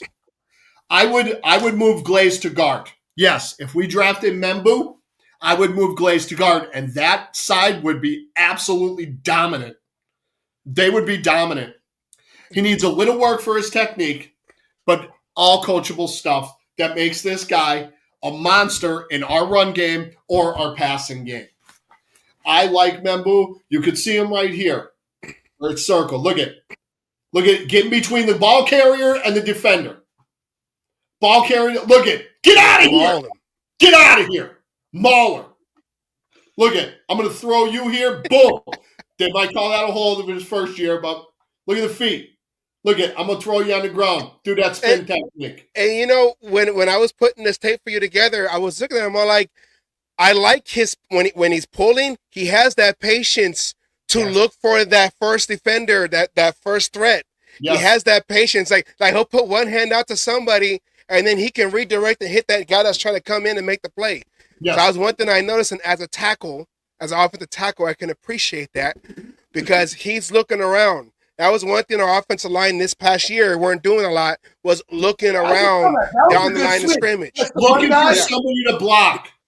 Yeah. That's like we didn't have that. This kid, look at the feet. He's got good feet. He's got a good punch. And he'll hold the guy at bay. Watch it. Look at, I'm coming down the line. Look at, just got himself right between. That's awesome. That's what you're supposed to do. Get your fat ass in between you and the ball carrier. That's it. Yeah, just occupy. That's it. Look at occupying space, right? That's all you got to do. Occupying space. And who did he play against? All SEC pass rushers. A lot of them are very, very good. We all know this. They're all very good. I like Membou. I would draft him at 6. Yeah. So that's after watching this, when I was putting it, I said, you know what? I'm gonna go right tackle. I'll go him at 6. Yes, and it's not the sexiest pick that everybody wants because they want the greatest player of all time. You know what? This is a main need. You don't have a guard. Are sexy as hell. The trenches are sexy as hell. You know what? These big dudes, these big linemen, they sexy too Because when you drive a guy 15 yards down the field, that's sexy. Look at it. He's got a punch that will throw a guy. When you got, let's say you got a skinny pass rusher. Let's say Kayvon Thibodeau. Okay, Kayvon Thibodeau is long, and he's fast. His balance isn't great. So the way Membu plays, he's going to throw that jab and knock him off balance, and then he's going to maul him to the ground. Yeah, I think Parham's going to be a swing guy, which I like Dillon. I wish he's a better center, but we got the best center in the league. We got the best center in the league, JPP. We're turning this offensive line into maulers. We draft Membu. I'm telling you, because there's another guy that I'm going to talk about. I didn't tell you this one, Savage, but we'll go back to that later. But I got one guy. Do you think Membu starts game one? Do you think Membu starts game one as a rookie? Or does he need that year? Does he need that year? I don't think he needs that year. I think he may need a game or two, like JPP. Once he got in that lineup, he ain't never leaving. Yeah, Glaze can go to guard. Glaze can play guard. Isn't he? Yeah. Isn't he more comfortable at guard too? I think he had said that's what he played in college, I believe. Yeah. Yes. Glaze played guard in college. And here's it. Membu can play. He could play guard if we have, but I'd rather him at tackle and let him beat on them guys from the Broncos, Karlaftis from the Queefs, and whoever the chokers have. I don't care. Khalil Mack is 107 years old. I love you, Khalil. You're my guy. You know that. But you stayed with the Chargers, and that broke my heart. Broke my heart. All right. Now I have a guy. Shout out to my boy Sanjeet for talking about this guy. So I went and checked this out. Okay. This kid, he's a wide receiver from Washington State. His name is Kyle Williams. Okay. Check him out. 70 catches, 1196, 17 yards a catch. That's pretty good if I say. 4.4. Look at his vert. 36.5 vert. And he's 6 foot. He's not 5'11. He's 6 foot. He measured at 6 foot. But anyways, he played 5 seasons in the NFL. He's from Inglewood. Inglewood. An inch makes a difference. Maybe he's 5'12. He's 5'12. Hands are DeAndre Hopkins, but yes, Death Pile, he is electric. His route tree is good. He's very good with the route tree. He knows how to run them. Okay, he'll beat one-on-ones because of who he is. He will beat one-on-ones because he's very quick. He's very, very quick. Okay, all right. Let's see that. Look at it. It don't even look like he's running fast. He will sometimes get caught from behind, but you know what? You get him in space, just like this. Get him in a little space, like a little motion. Oh, here we go. I'm going to run that little angle. See ya! Bye! Bye-bye! Wave bye. Give him the peace sign. I don't care that Tyreek did it. Give him the peace sign. There we go. All good. He wears number 2, too. We got getting all the guys that wear number 2. Let's go, Washington. Wazoo. Didn't even have a conference. And this kid put up numbers. Look at him. He said, see you later. Their team stunk, but he was the bright spot. Out and up. Nice catch. Hey, dude was all over his back, too. Battle for the ball, this kid. Look at it. Right up, boom. Nice little move to the outside. Stop me. Look at. He came back to the ball. Was that a one-hander? You don't know who's credited one hand. You don't know who's not watching, Douglas. Yeah, Jimmy Farrell, Spy Tech was there. And I didn't talk and I put in there, all 32 teams were there. And I don't put in anything about Genty because everybody knows about Genty. I'm showing a couple guys that some things you guys might not know about them. Like Kyle Williams played in no conference this year. The kid just went out and balled out. And nobody's really talking about him too much. Watch some of his tape. He looks good. Good. That's a good thing. Again, I'm going to ask this question again. For Kyle, where would you draft Kyle? Third or fourth, because nobody's going to be even thinking about him. They're all going after. I do like Jaden Higgins. I think it's Jaden Higgins. Yeah, I like him from Iowa State. He's a big wide receiver. I do like him. Shout out to my boy Graphic Raider for showing me about him. Okay, Luther Burden III. I like him, but I don't think we're going to see him. Ted McMillan. I know I'm not going to hear about. I'm going to hear about this. I think Ted McMillan's going to be another Dorian Green Beckham. If anybody knows who he is, no. Okay. I'll explain who Dorian Green Beckham is. Dorian Green Beckham, this is funny, he played at Missouri, okay? He was a monster. He was like Calvin Johnson size. Okay, the kid was strong, big receiver, great hands, limited route tree, but he's that big, he could 50-50 balls. He got to the league and fizzled out. Let's see, a receiver, another big guy like that, long. Who did we draft? Anybody? Did we have a guy by the name of Mike Williams at one time? Yeah, Jimmy Farrell, Brady Cook. Yeah, that's why I like. I like Brady Cook. Eric Aomanor. That's a very good wide receiver, and he's young too. We might end up jumping on him. There's Jaden Higgins right there, Iowa State. I think he should be higher. Matthew Golden and Isaiah Bond, those two Texas receivers, are lightning fast. They both got good hands, but the route tree is a little limited because used to just running bombs and letting the old cowboy Quinn Ewers throw deep to them a lot. Okay, Trey Harris, Ole Miss, real good route tree, great hands on him. Played with Jackson Dart. Never know. Jack Beach, TCU. There's another TCU receiver, Savion Williams. I think he's like a Debo type, where you can put him in the backfield and he could run the ball. He could come out of the slot, can play the X, can play the Y, can play running back. Ty Felton, not too bad with Ty Felton. I don't know too much. I really didn't pay attention to him too much. Jalen Royals at Utah State is intriguing. He might be like a 6th rounder. I mean, we could probably get 2 of these guys. I know, Jimmy. They had dinner with him. That's just semantics. He ain't coming to Vegas. We can't draft Quinn Ewers. He's never going to see the field unless everybody gets hurt. I mean everybody. UFL quarterbacks, everybody in Vegas, everybody at UNLV, everybody at UNLV State. McGloin, Connor Cook, and let's not make fun of the scrapper. Where I'm from is where Matt McGloin's from in Pennsylvania. I coached baseball against Matt McGloin, and the kid could throw a curveball. Couldn't hit worth the shit, but he could throw it. Anyways, I like your Strepo, but was your Strepo good because of the team that he played with? You know, Miami was stacked too.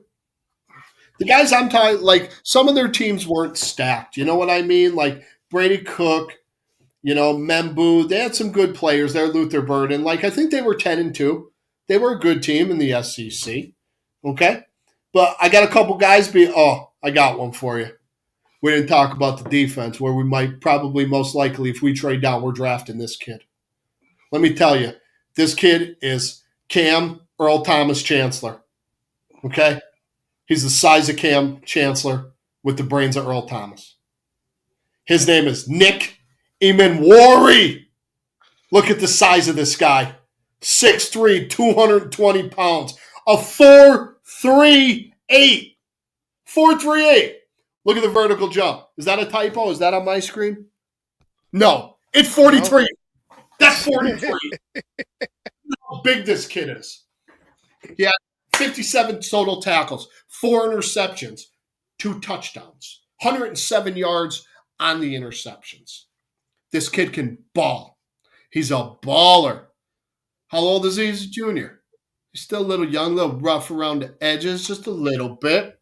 So it's calling him Bennett, though. Absolutely. That's right. Jack Bennett. Shout out to Jack Bennett. Shout out to the Maryland Terps who are in the Sweet 16. They're going to have to play Duke eventually and get whooped. Whooped. Go Blue. Now, you said we get him if we trade down.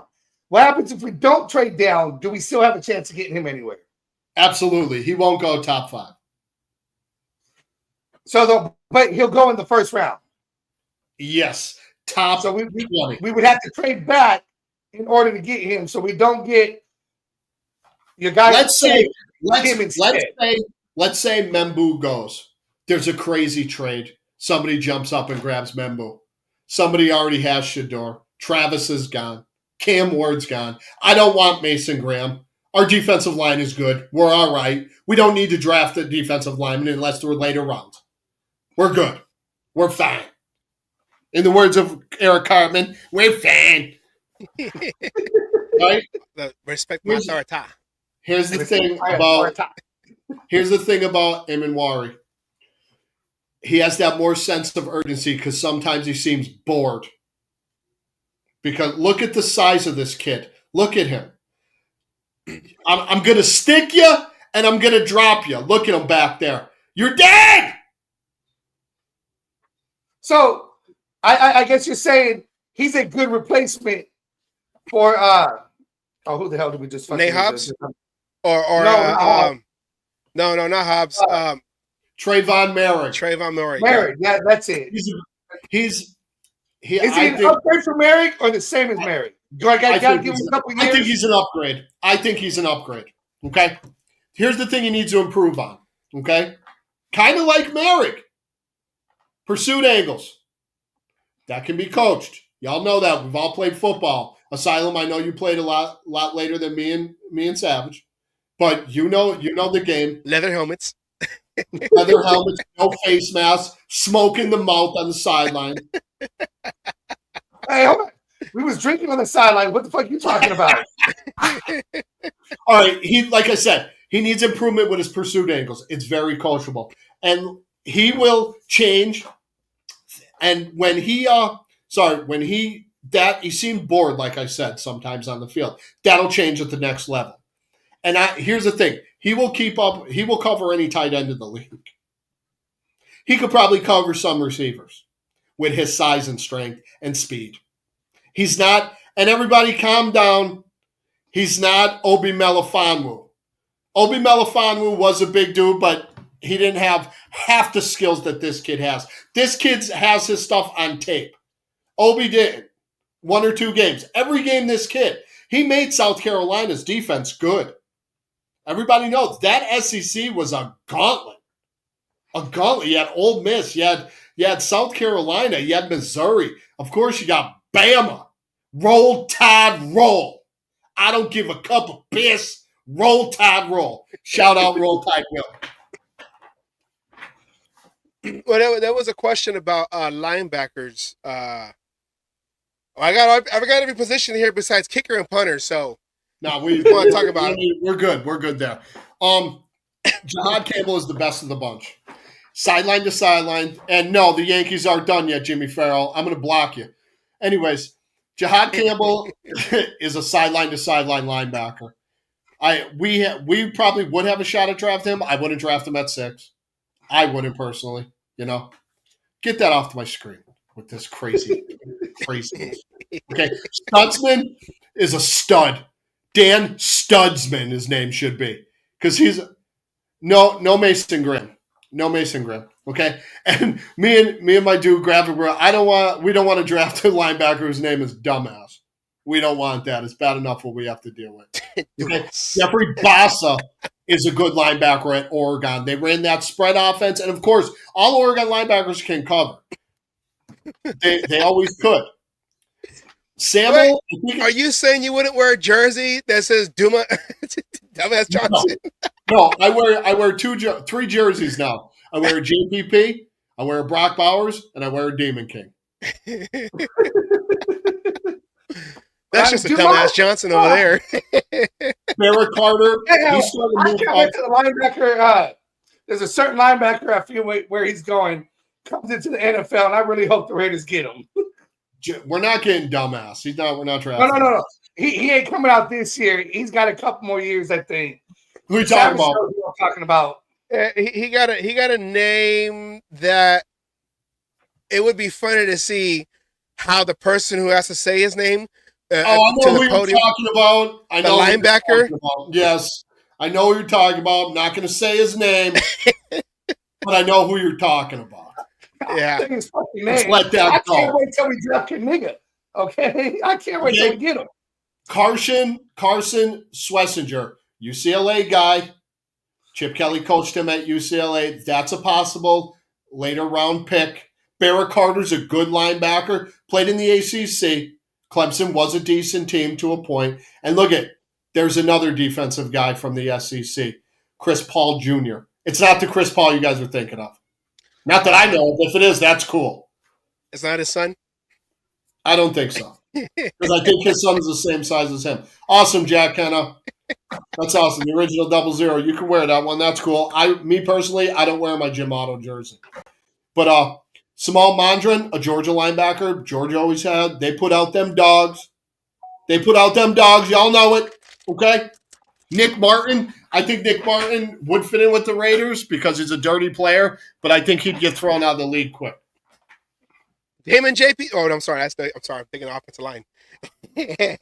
No, Nick Martin. JPJ at center. They had to tell him, "Hey, man, you're playing too rough. Okay, these old vets can't hang with you."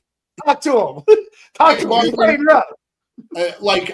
He makes me nervous because he could be like Avantez Burfict. Like, I'm gonna light you up and break your head, and we don't need that stuff no more. I'm not getting soft. I'm just looking at penalties. Yeah. Where we got a guy crippling a receiver when it's a 3rd and 19 and the game's over. That was a legal hit for the time that hit was happening. All I have to say. Well, hey, Villapiano had said, you know, like, if you're going to hit the guy, make sure it's the right guy, you know? So, I see. I got a question. Hit the right guy. Yeah. How does Watts compare to Imanari? Well, and I'm a Xavier Watts guy because, of course, my Irish. I just got my autographed Xavier Watts jersey. I have one that's going to go up on the wall with this beautiful jersey right here. If y'all can see it. Oh, wait. Hold on. Let him go. Can you see it? Yeah. Oh, yeah. Now we can. And then him right there. And then look at that. Look at that guy right there. Look at that movie poster of that guy. Who's that? Oh, yeah. That is the Demon King. That is he. And he is I, and I am him. Shout out Jay-Z. All right. So, Watts is a thumper. I think Watts, his cover skills need to be better. Watts is always in the right place, right time. And that's Notre Dame. That's a shout out to Notre Dame's defense coordinator, who is now in Cincinnati, which I absolutely hate because we lost him, and it breaks my heart too. But I like Watts as well. And if Watts is there at 37 and we have what we need, I would take him. If we trade down and get an extra pick in the second round, I take Xavier Watts because Imanari's going to be gone. Caleb Johnson still will be there. And truth, Caleb Johnson might be there in the 3rd round. But like there's the regular name running backs. Omarion Hampton from North Carolina. He's a 3-down back. The kid's a big boy. He's almost the same size as Caleb Johnson. Also, Quishon Junkins. I'm glad you have brought him up here, okay? I like Tootin too. I saw somebody posted about Tootin. Tootin may be small because he's toot. He is lightning fast from Virginia Tech. Okay? I like it.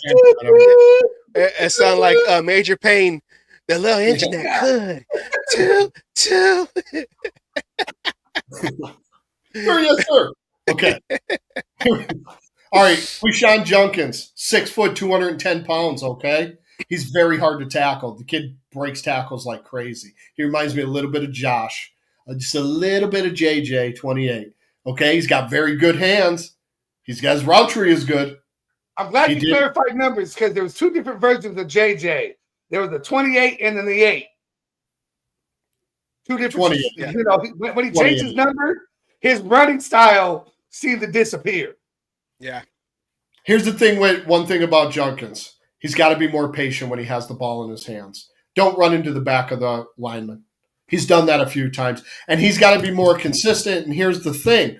He didn't have as much consistency at Ohio State because he split with that back above him, Trayvon Henderson, who's very good as well. But I personally like Judkins over Trayvon. Brashard Smith played for SMU, who was a good team. Spread offense, though. Spread offense backs make me nervous. They make me nervous. Ollie Gordon is a big back. He didn't have a good year this year. Hell yeah, Jimmy Farrell. Hell yeah. Ollie Gordon didn't have a good year with Oklahoma State this year. Last year, he was a banger. He was a badass running back.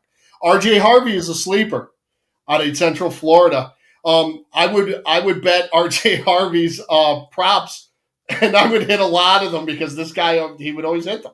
He would always hit. Dylan Sampson, I'm worried about the injury. And, yeah, his last game, he didn't play well against Ohio State, even though they played in 0-degree weather. Still, you got to have some kind of toughness. I didn't think he did. And you know Ashton Genty. Everybody knows. I don't even have to explain who the kid is. You know, he's got to get better at pass blocking too, because they barely didn't do that. His route tree is limited. Omarion Hampton is probably he's 1A to Genty's 1B. What about, I can't remember his name. What about that kid from KU, the running back? Devin Neal? Yeah. He'd probably be like a 6th rounder. Like, don't get me wrong, fellas. We might draft 2. Remember who we have on the roster. I mean, I think Zeus is gone. Sorry about that, but I think he's gone. His vision is not good whatsoever. We have Sincere McCormick. Yeah. Who is not bad. When he got to play, I wish we would have given him a shot earlier. And my dude. He had injury problems. That's why he didn't get the chance to play earlier. He was constantly injured for 2 years. Shout out to Dalton Wagner. Should have just joined WWE. You would have been champion by now. Anyways. And Dylan Laube, who really didn't get his shot yet. He didn't. Yeah. He fumbled that ball once, and they basically put him in the doghouse, which I absolutely hate. How could you do that to the kid? The kid was the Division II Heisman. He was the Heisman winner. He's a good back. The kid was good at special teams. Give him his shot. Give him his shot. I like me some Dylan Laube. I think he deserves a shot. He's a good kid. He goes on my buddy Graphic, the Oak Las Vegas Raiders podcast. He goes on there, and he's a good kid. He loves the fan base, and he loves how we're behind him. It's okay, youngster. You fumbled. Well, we expect you never to fumble the ball? Barry Sanders never fumbled? Yes. I don't want to hear it. Homer, don't go even here. Ain't no running back never fumbled a ball. And I remember in the preseason, he had that fumble against the 49ers in that last preseason game. Then you didn't really hear nothing from him. Then they activated him in that Steeler game. I was at that game, and he had that fumble, and then you didn't hear from him again. But with that, you have to remember who caused that fumble. It was it was TJ Watt. Yes. You know, I mean, it wasn't like it was anybody. It was TJ Watt. TJ Watt is punching that ball out of every running back in the league. Yeah. I do not care who you are. TJ Watt, Max Crosby, Myles Garrett. 3 of the best pass rushers in this league. 3 of the scariest defenders in this league. Teams game plan for these 3. TJ Watt. Y'all know who he is. We all know who he is. Hate his guts, but we respect his game. And that's what I'm saying. Like, Olave never had a chance to redeem himself. You're going against, like you said, TJ Watts all over the field who causes turnovers.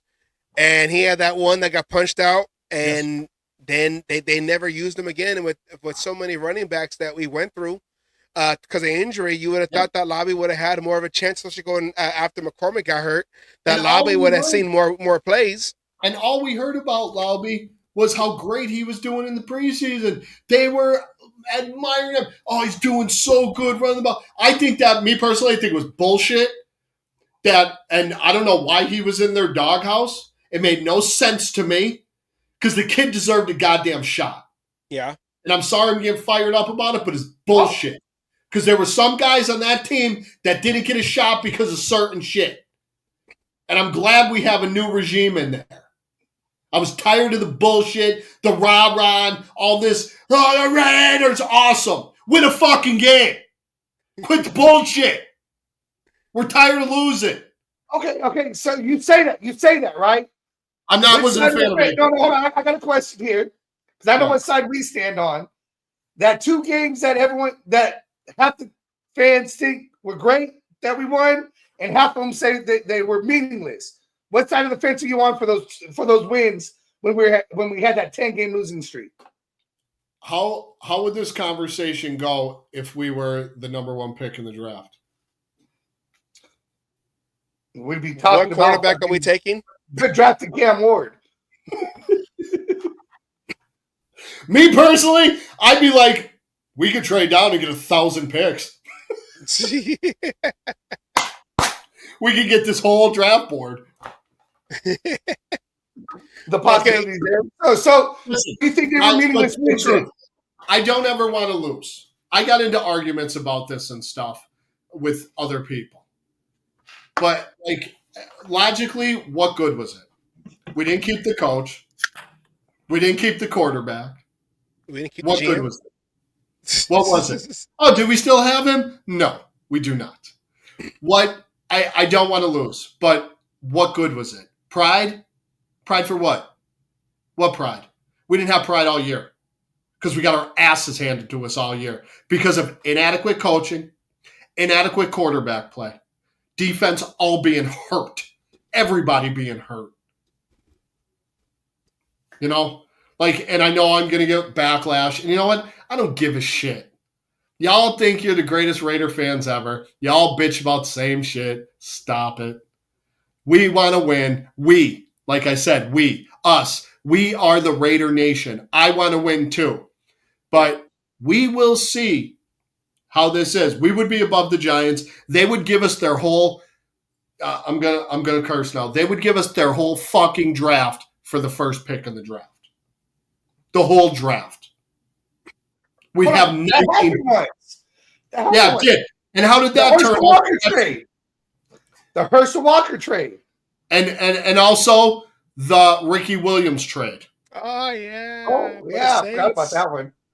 For the Saints. Anyways. How about that one? There's one more guy I want to mention. Some people might know him. He's from, I'm pretty sure it's North Dakota State.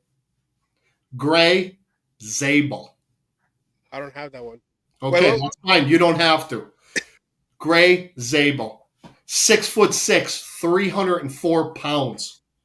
He's a better guard than tackle because he's got short arms. Okay?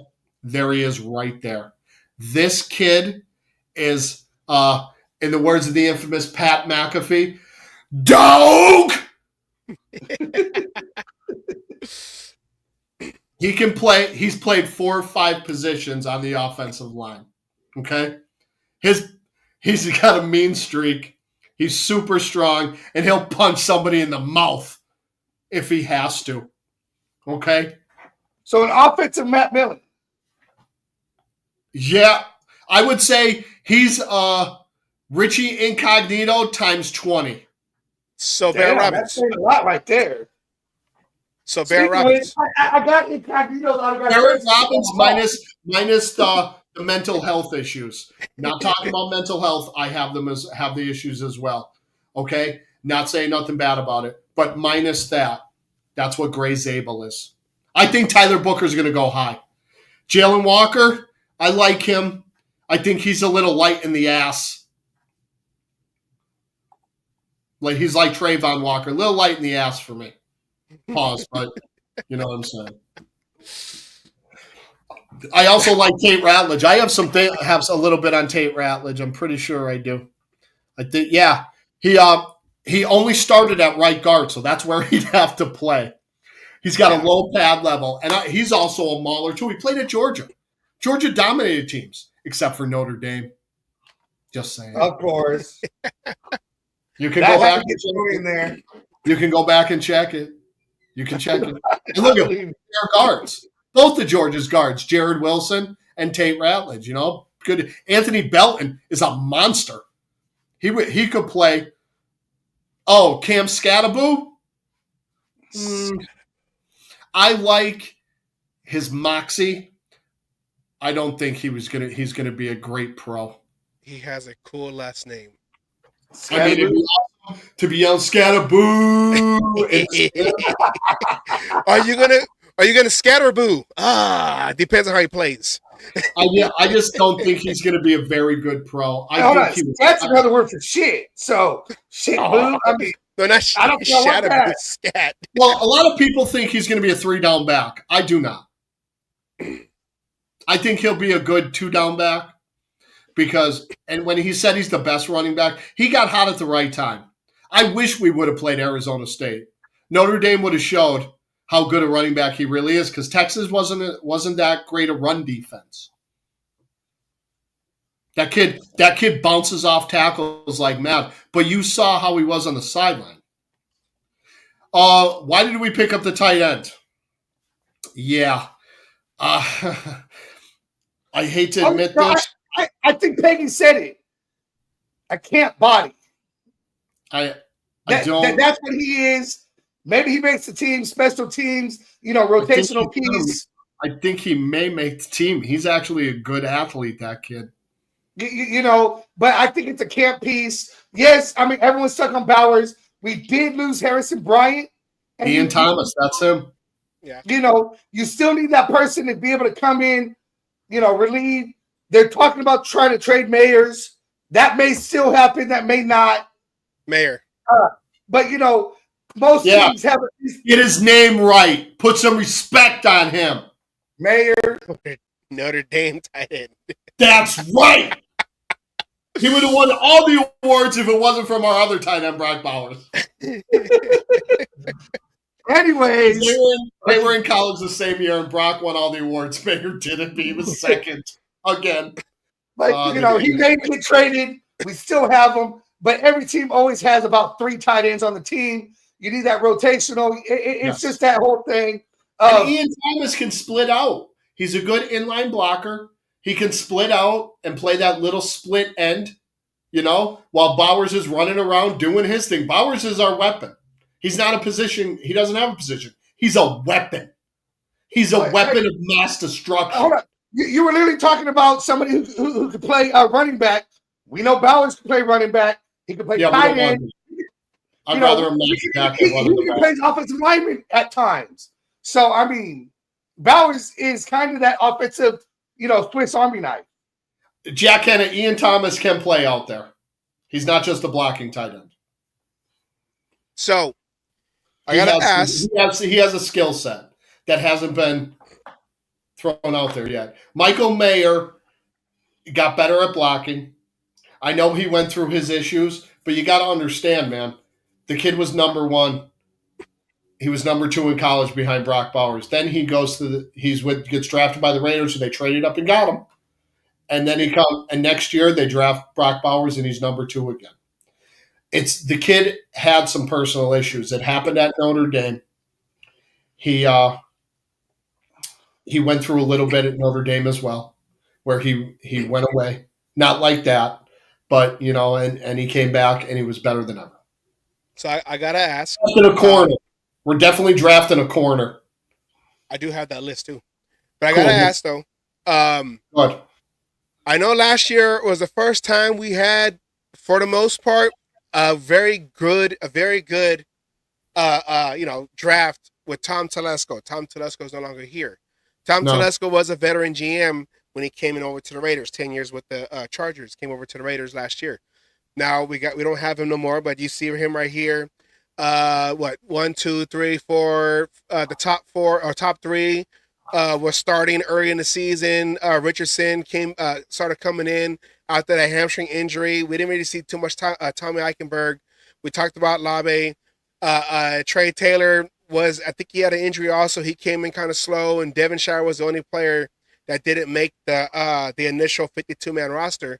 But with Spytek coming in, do you have faith in Spytek? Now I do have the list of Spytek's picks that he was involved with Tampa Bay, and also Pete Carroll when he was, in charge of the player personnel in Seattle. And so with this combination going into this upcoming draft, do you have faith that we can repeat a similar type of draft where we see success, not just in the later rounds that we're used to, that we'll have success from at least 1 through 5, and we have players that are going to be around? Because I do have the list of the last 5 drafts. Look at those drafts. Tell me who's the bad pick. Tell me what guy is bad on that list. We need like a Jeopardy theme song. There's only one. Bucky Irving. Are you serious? You're on timeout. I don't know. Yeah, Jack Hanna. He's gonna get his shot. That's why we brought him in. I get it. I understand the Wild West AFC show. Cool, I get it. He's gonna get his shot. I'm telling you. Watch. You love football like me. He's gonna get his shot. Who's the only bad pick on that list? Jack Kenna. Who's the only bad pick on that list? See, I don't know. I know Jack Kenna will get this. I know he will.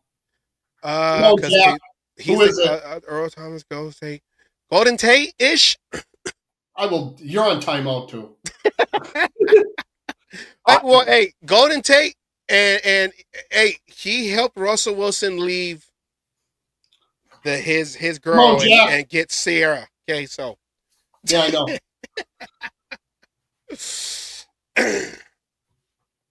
You want me to tell you? Yes. Devin White. Oh yeah. Devin White. Yeah. Cansey's turning into something. Yeah. I mean, Russell Okung, at that time, he was, there's another, thank you, Jack, that's another one. Russell Okung's another one. Devin White was supposed to be the next coming of, I hate to even say this, Mike Singletary. And he was the next coming of Jason Dean Hunter, who never played linebacker. The Demon King. But let's go with Pete's picks, other than Russell Okung. Earl Thomas. Yep. Awesome free safety. Golden Tate. Very, very good. No, Bucky Irving is good. Very, very good receiver. Cam Chancellor. Yeah. Smash you in the mouth. KJ Wright. Good linebacker. Yeah. Richard Sherman. Hall of Famer. Yeah. Bruce Irvin. Probably a Hall of Famer. Bobby Wagner. Will be a Hall of Famer. Yeah. Russell Wilson. We'll let that go for now. Tyler Lockett. Still available. Very good wide receiver. Very good position receiver. DK Metcalf. Now he's in the Steel City. Just got a big deal. Probably going to hate his quarterback in a month. Okay, now let's go Spytek. Chris Godwin. He never got hurt. He's a top 5 wide receiver. Yeah. Got a Vita Vea. The Oos is still dominating. Carlton Davis got traded. He's with Detroit. He's going to kick ass for Detroit. Tristan Wirfs. A little bit of injuries, but he's actually still playing well. Antoine Winfield. Shorter size safety, but the kid can ball, just like his daddy. Rashad White. Good running back. Could be better, but he's splitting time with Bucky Irving. Kalijah Cansey, who I wish we would have drafted anyways, but that's here or there. Kate Allen is their starting tight end and does the job for them. Jalen McMillan, too early to tell with him. There we go. Yes. Do I think they can duplicate? Yes. Pete's probably we're not going to draft a corner number 1. Will Johnson's got bad injury history, and he got hurt again. That kid might drop a little bit. If he's there in like the 4th, yeah. Siobhan Reevil did get hurt. There's my guy, 6 foot, 193 pound, Ben Morrison. What's up? Anyways. Siobhan Revel Jr. is probably the best.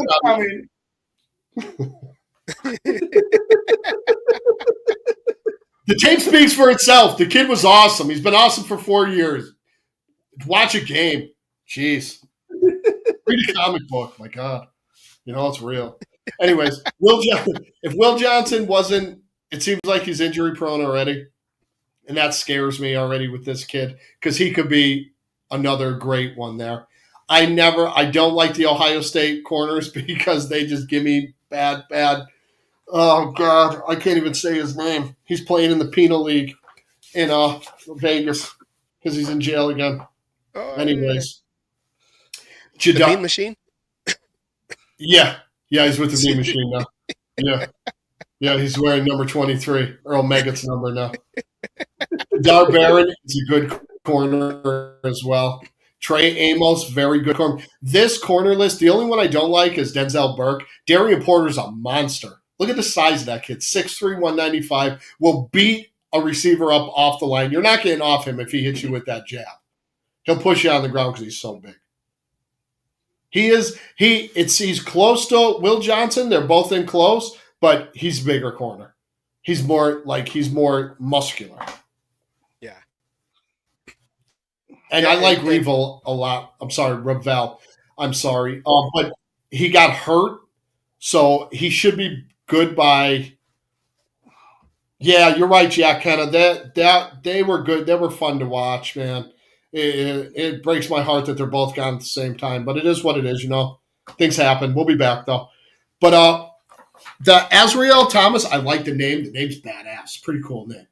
Azrael, I think. A. Thomas. We'll go with him. Right?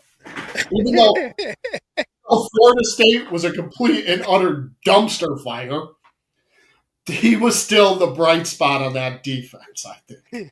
He's a good corner, big corner. 6'2", 198, good size, can run. He can open his hips well, which as you're a corner, when you're running with a receiver and you're like on him, you got to turn back. Memphis Steamboats, that's awesome. You got to turn back like this. That means when you're in your back pedal and then you turn, that's opening your hips. He's got a very fluid motion when he's running down the field.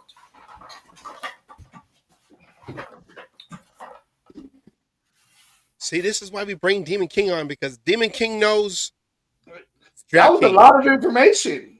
Plain and simple. I know a little bit about a lot of stuff. I never say I'm an expert. I do watch a lot of football, and a lot of people go, "It's awesome." I'm not going to say I don't only watch Notre Dame. I watch everything. My family's Penn Staters, and we are mediocre every year. But we people like, you don't know what you're talking about. Cool, that's awesome, man. Do you want a medal? Do you want a sash? Do you want to say you proved me wrong? What is that going to do for you in life? You still got to get up and go to work tomorrow. You still got to pay your bills. I ain't know nothing, man. I got to go to work as well, I got to go to work. Do I know some stuff? Yeah. When people ask me, I tell, I know my stuff. It's cool. I enjoy talking like this with everybody. I enjoy helping people out, and I like to know things too. I don't know it all. Some people do. Like Jack kind of said about Ian Thomas. I think Ian Thomas can be a good good tight end, but 71% of his plays were pass block. So that means he's a good pass blocker, but he's also got hands that can run around. So good. How about Riley Mills from Notre Dame? Yeah, he would be a late round pick. Yeah, he's a defensive tackle. So you don't even have him up here. What's wrong with you? What's wrong with you? Fucking Savage, you only had one job. Yeah, it's one job. And I was put every Notre Dame player on the fucking list. You know what? I'm never coming on this show again. I'm out of here. Wait, you're our number one draft pick, okay? We need that. Okay. All right, these guys. Mason Graham is number one on everybody's list, But I think Mason Graham was as good as he was because of the guy at number 5, Kenneth Grant. He's not a top 5 pick. Kenneth Grant is more like, I would say he's probably late first, early second, maybe mid second. Derek Harmon, look at the size of him, 6'5", 310-pound defensive tackle. Massive. Shamar Stewart lit up the combine. I think that's who it was. Everybody loved him. He was the Mike Mamula. And for all you young people, you don't know who Mike Mamula is, go research him And this is the reason why you watch the tape and not the combine. Mike Mamula played at Boston College. He trained for the combine. He trained for every single thing they did at the combine. He was number one at all of it. Got drafted, I think, 12th by the Eagles when he should have been a late second, top third pick. And he was terrible in the NFL because he had a great combine. Hence, Zach Wilson, the MILF hunter. But yeah, Deion Walker, real good. Look at the size of him, 6'7", 331. He'll block up a hole. Big pause. But he'll stop a hole. Nobody's 6'7", 331. He better be taking up 2 fucking holes. That's what I'm saying. You put him next to Christian Watson, ooh, you're in trouble. I mean, that motherfucker takes a double team just to stand his ass up. He's just standing there, and he's intimidating. That's the big show in equipment. That's the big show. It's the Deion Walker. The DP at DT. The DP at DT. Here's the hole. Here's Deion Walker. So he just coming through.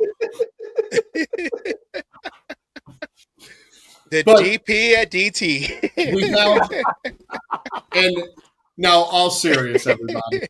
We like to have fun. I love coming on these shows and having fun. I am just the expertise that I have. I'm hoping we pick at least a few of these guys because of what I've watched. I think they're very good. Now we might have one or two that nobody else. Who is that? Remember, we're home. We have to go to work tomorrow, and it ain't to work for the Las Vegas Raiders.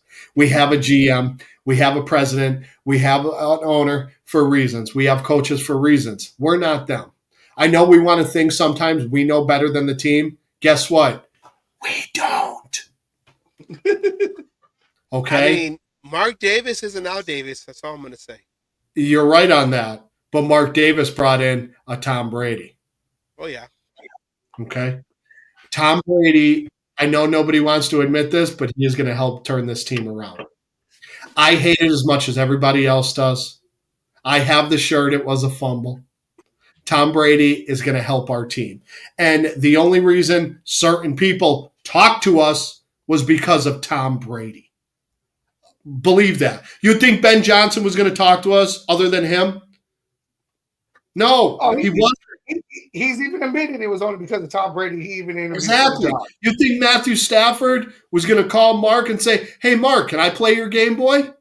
No, he wasn't. Right off the cable. He's talking about the original one, not even the color. We're talking about I know. That's what he's got in the backpack.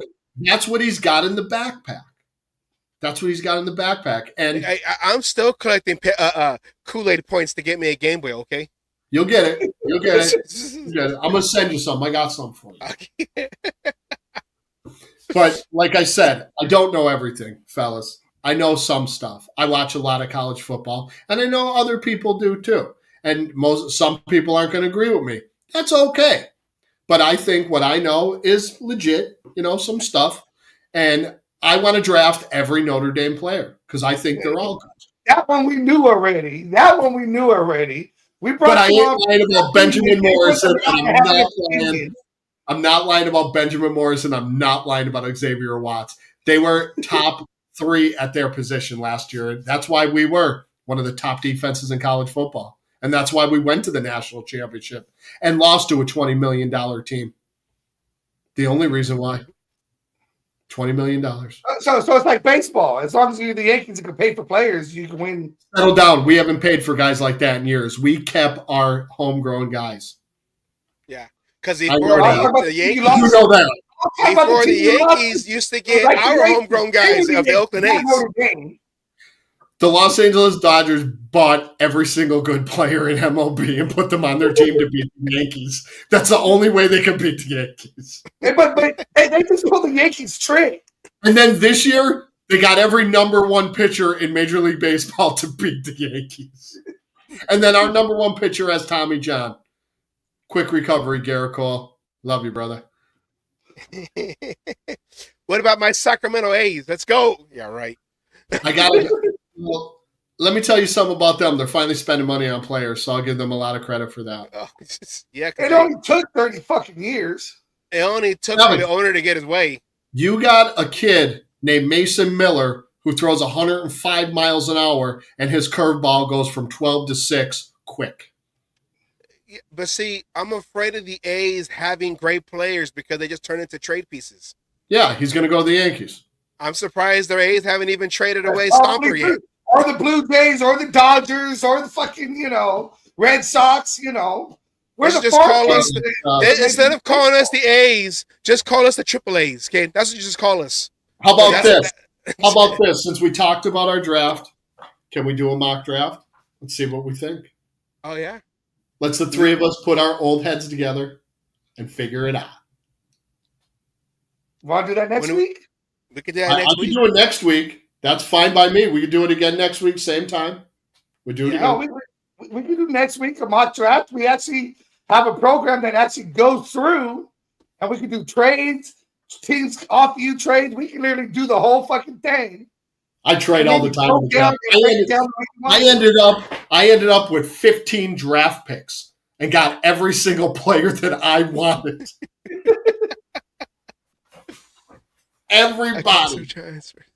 Everybody I got that I wanted. But this draft is going to show a lot of what John Spytek and what Tom Brady and what Pete Carroll have cooking. Do I expect us to win every game this year? No. I expect us to. Season hasn't started yet. We're going 17-0. I expect us to be competitive every single game. I expect us to be in the playoff talk late in the season. I expect that. I do. With as long as injuries stay low and minimum and not stars. Do I think we can squeeze in the playoffs? I do. I think we can squeeze in the back door. We can creep in the back door. Like a little bit of Backdoor Man from AC/DC. Y'all know that song. Y'all know. I think we could sneak in the back door. And like I always say, all you got to do is go to the dance. Yeah. It doesn't matter who you go home with. Raiders have proven that already. First wild card team to win a Super Bowl. And look at what we did the year Cincinnati went to the playoffs. When that year in Cincinnati. If Derek Carr would have looked and threw to Darren Waller, it could have been us in the Super Bowl. You never know. Yeah. Instead of throwing a triple cover Zay Jones and almost kicked the kid off the stadium. That's another story I'll tell you another time. As the Demon King. Dressed like the Demon King, the kid screamed in my face. It was bad news bears. But anyway, I detest it. He didn't know better. He was young. We appreciate you coming on. We're 22 minutes over. But that was good because absolutely that's a lot of information. And for us now, learning, switching over to the draft talk now. So we got to do our research on the players coming up. I will have more graphics made. I will have more of these individual cards made because we're gearing up for our big draft for the first round of the draft. I'm sorry, for the first round. Yeah, the first round of the draft show.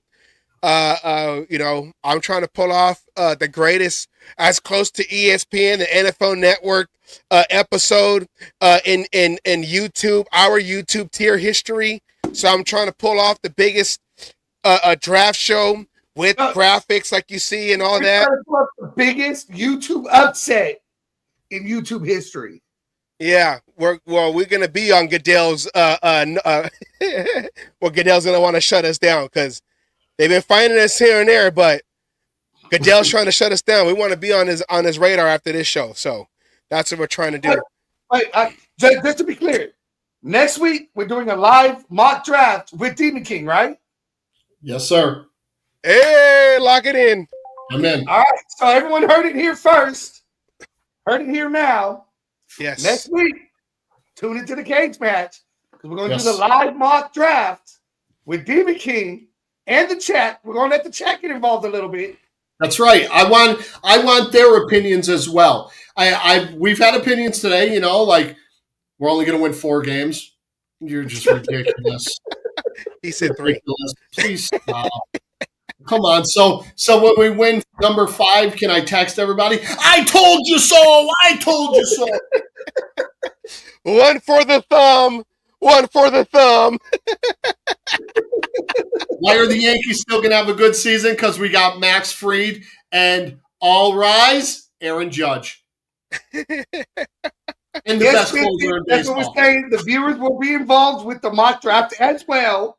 Yes. There's going to be S3 up here. The viewers will have a say. We will ask opinions, whether it comes to trades. And even if we don't agree with it and the chat is wanting it, we will try it the chat's way. Don't get us wrong. Chat, give your opinions. The only one that matters is mine anyway, so it's all good. Wait, that's why it's not called the Demon King War Room. It's the War Lair, okay? So we're going to go into Demon King's War Lair. I'm just kidding, fellas. Guys, thank you so much for letting me come on and have fun with you tonight. I really enjoyed this. And chat, thank you. I love talking to everybody. You guys can follow me on the socials. I'm at Raider Demon King, Instagram, Jason Dean Hunter, Facebook. I'm all over the place. I post my videos every day, motivational posts, just positive stuff for everybody. I know everybody goes through stuff. And if you don't follow me, I tell this every morning. I tell everybody, good morning. I hope you have a positive day today. And always, always remember, you are awesome. Don't let anybody dull your shine. Don't let anybody steal your joy, no matter how hard they try. And always remember, keep smiling because it looks good on you. Stay blessed. And go Raiders! All right, Asylum. Oh, first of all, thank you, Demon King. We will see you next week. Yes, you Get will. some more knowledge of the draft. We'll do the live draft. People in the chat, you have input. This is what Asylum, we did this last year. Asylum said we're going to have the chat dude come in and pick the picks for us.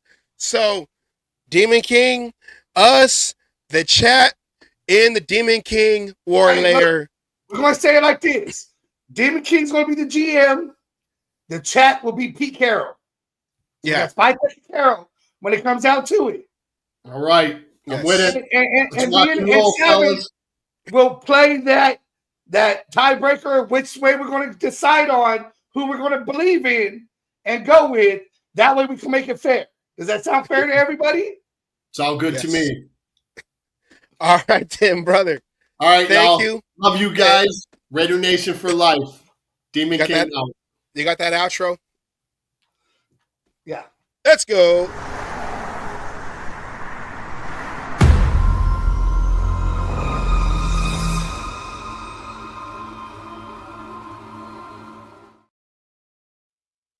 Hey, it's come out there. There you go. All right, everybody. Thank you to Demon King. And thank you to Miss Peggy, who we thought we weren't going to be able to have on, but she said, no, I'm going to come on anyways. So thank you, Miss Peggy. Thank Demon King. Thank you, everybody in the chat. I don't have enough hours to watch all the shows. Hey, us either. I know the feeling.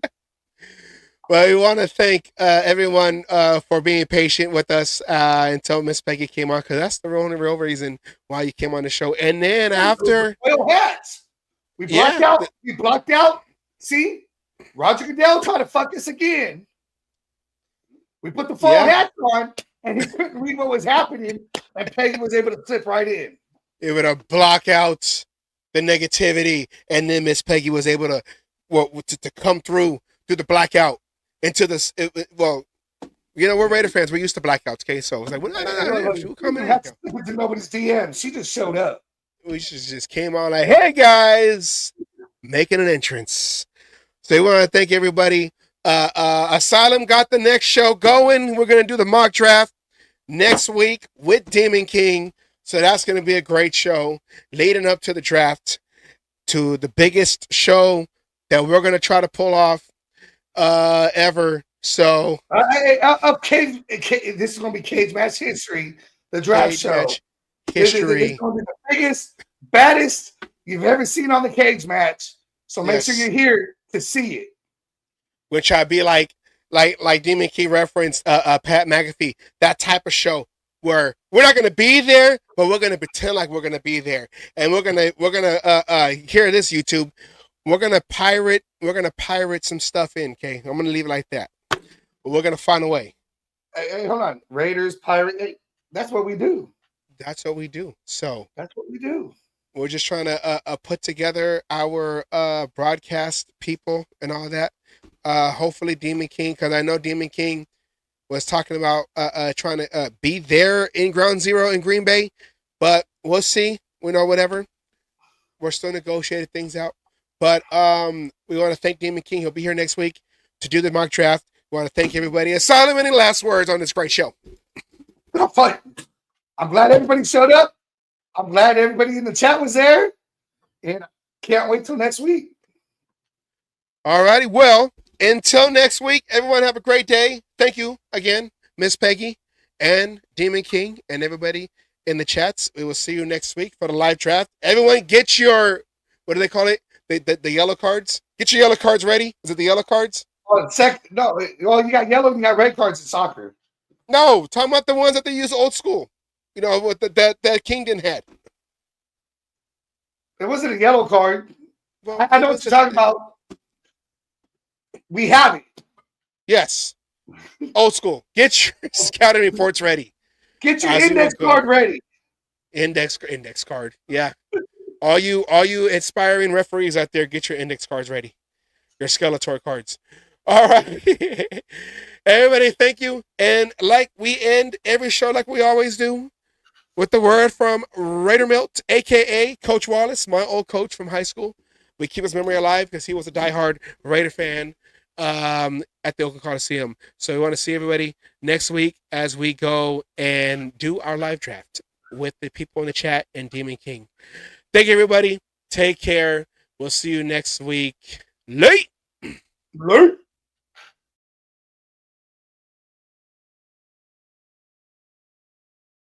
All you other NFL teams, your tailgates are weak. Your teams are weak.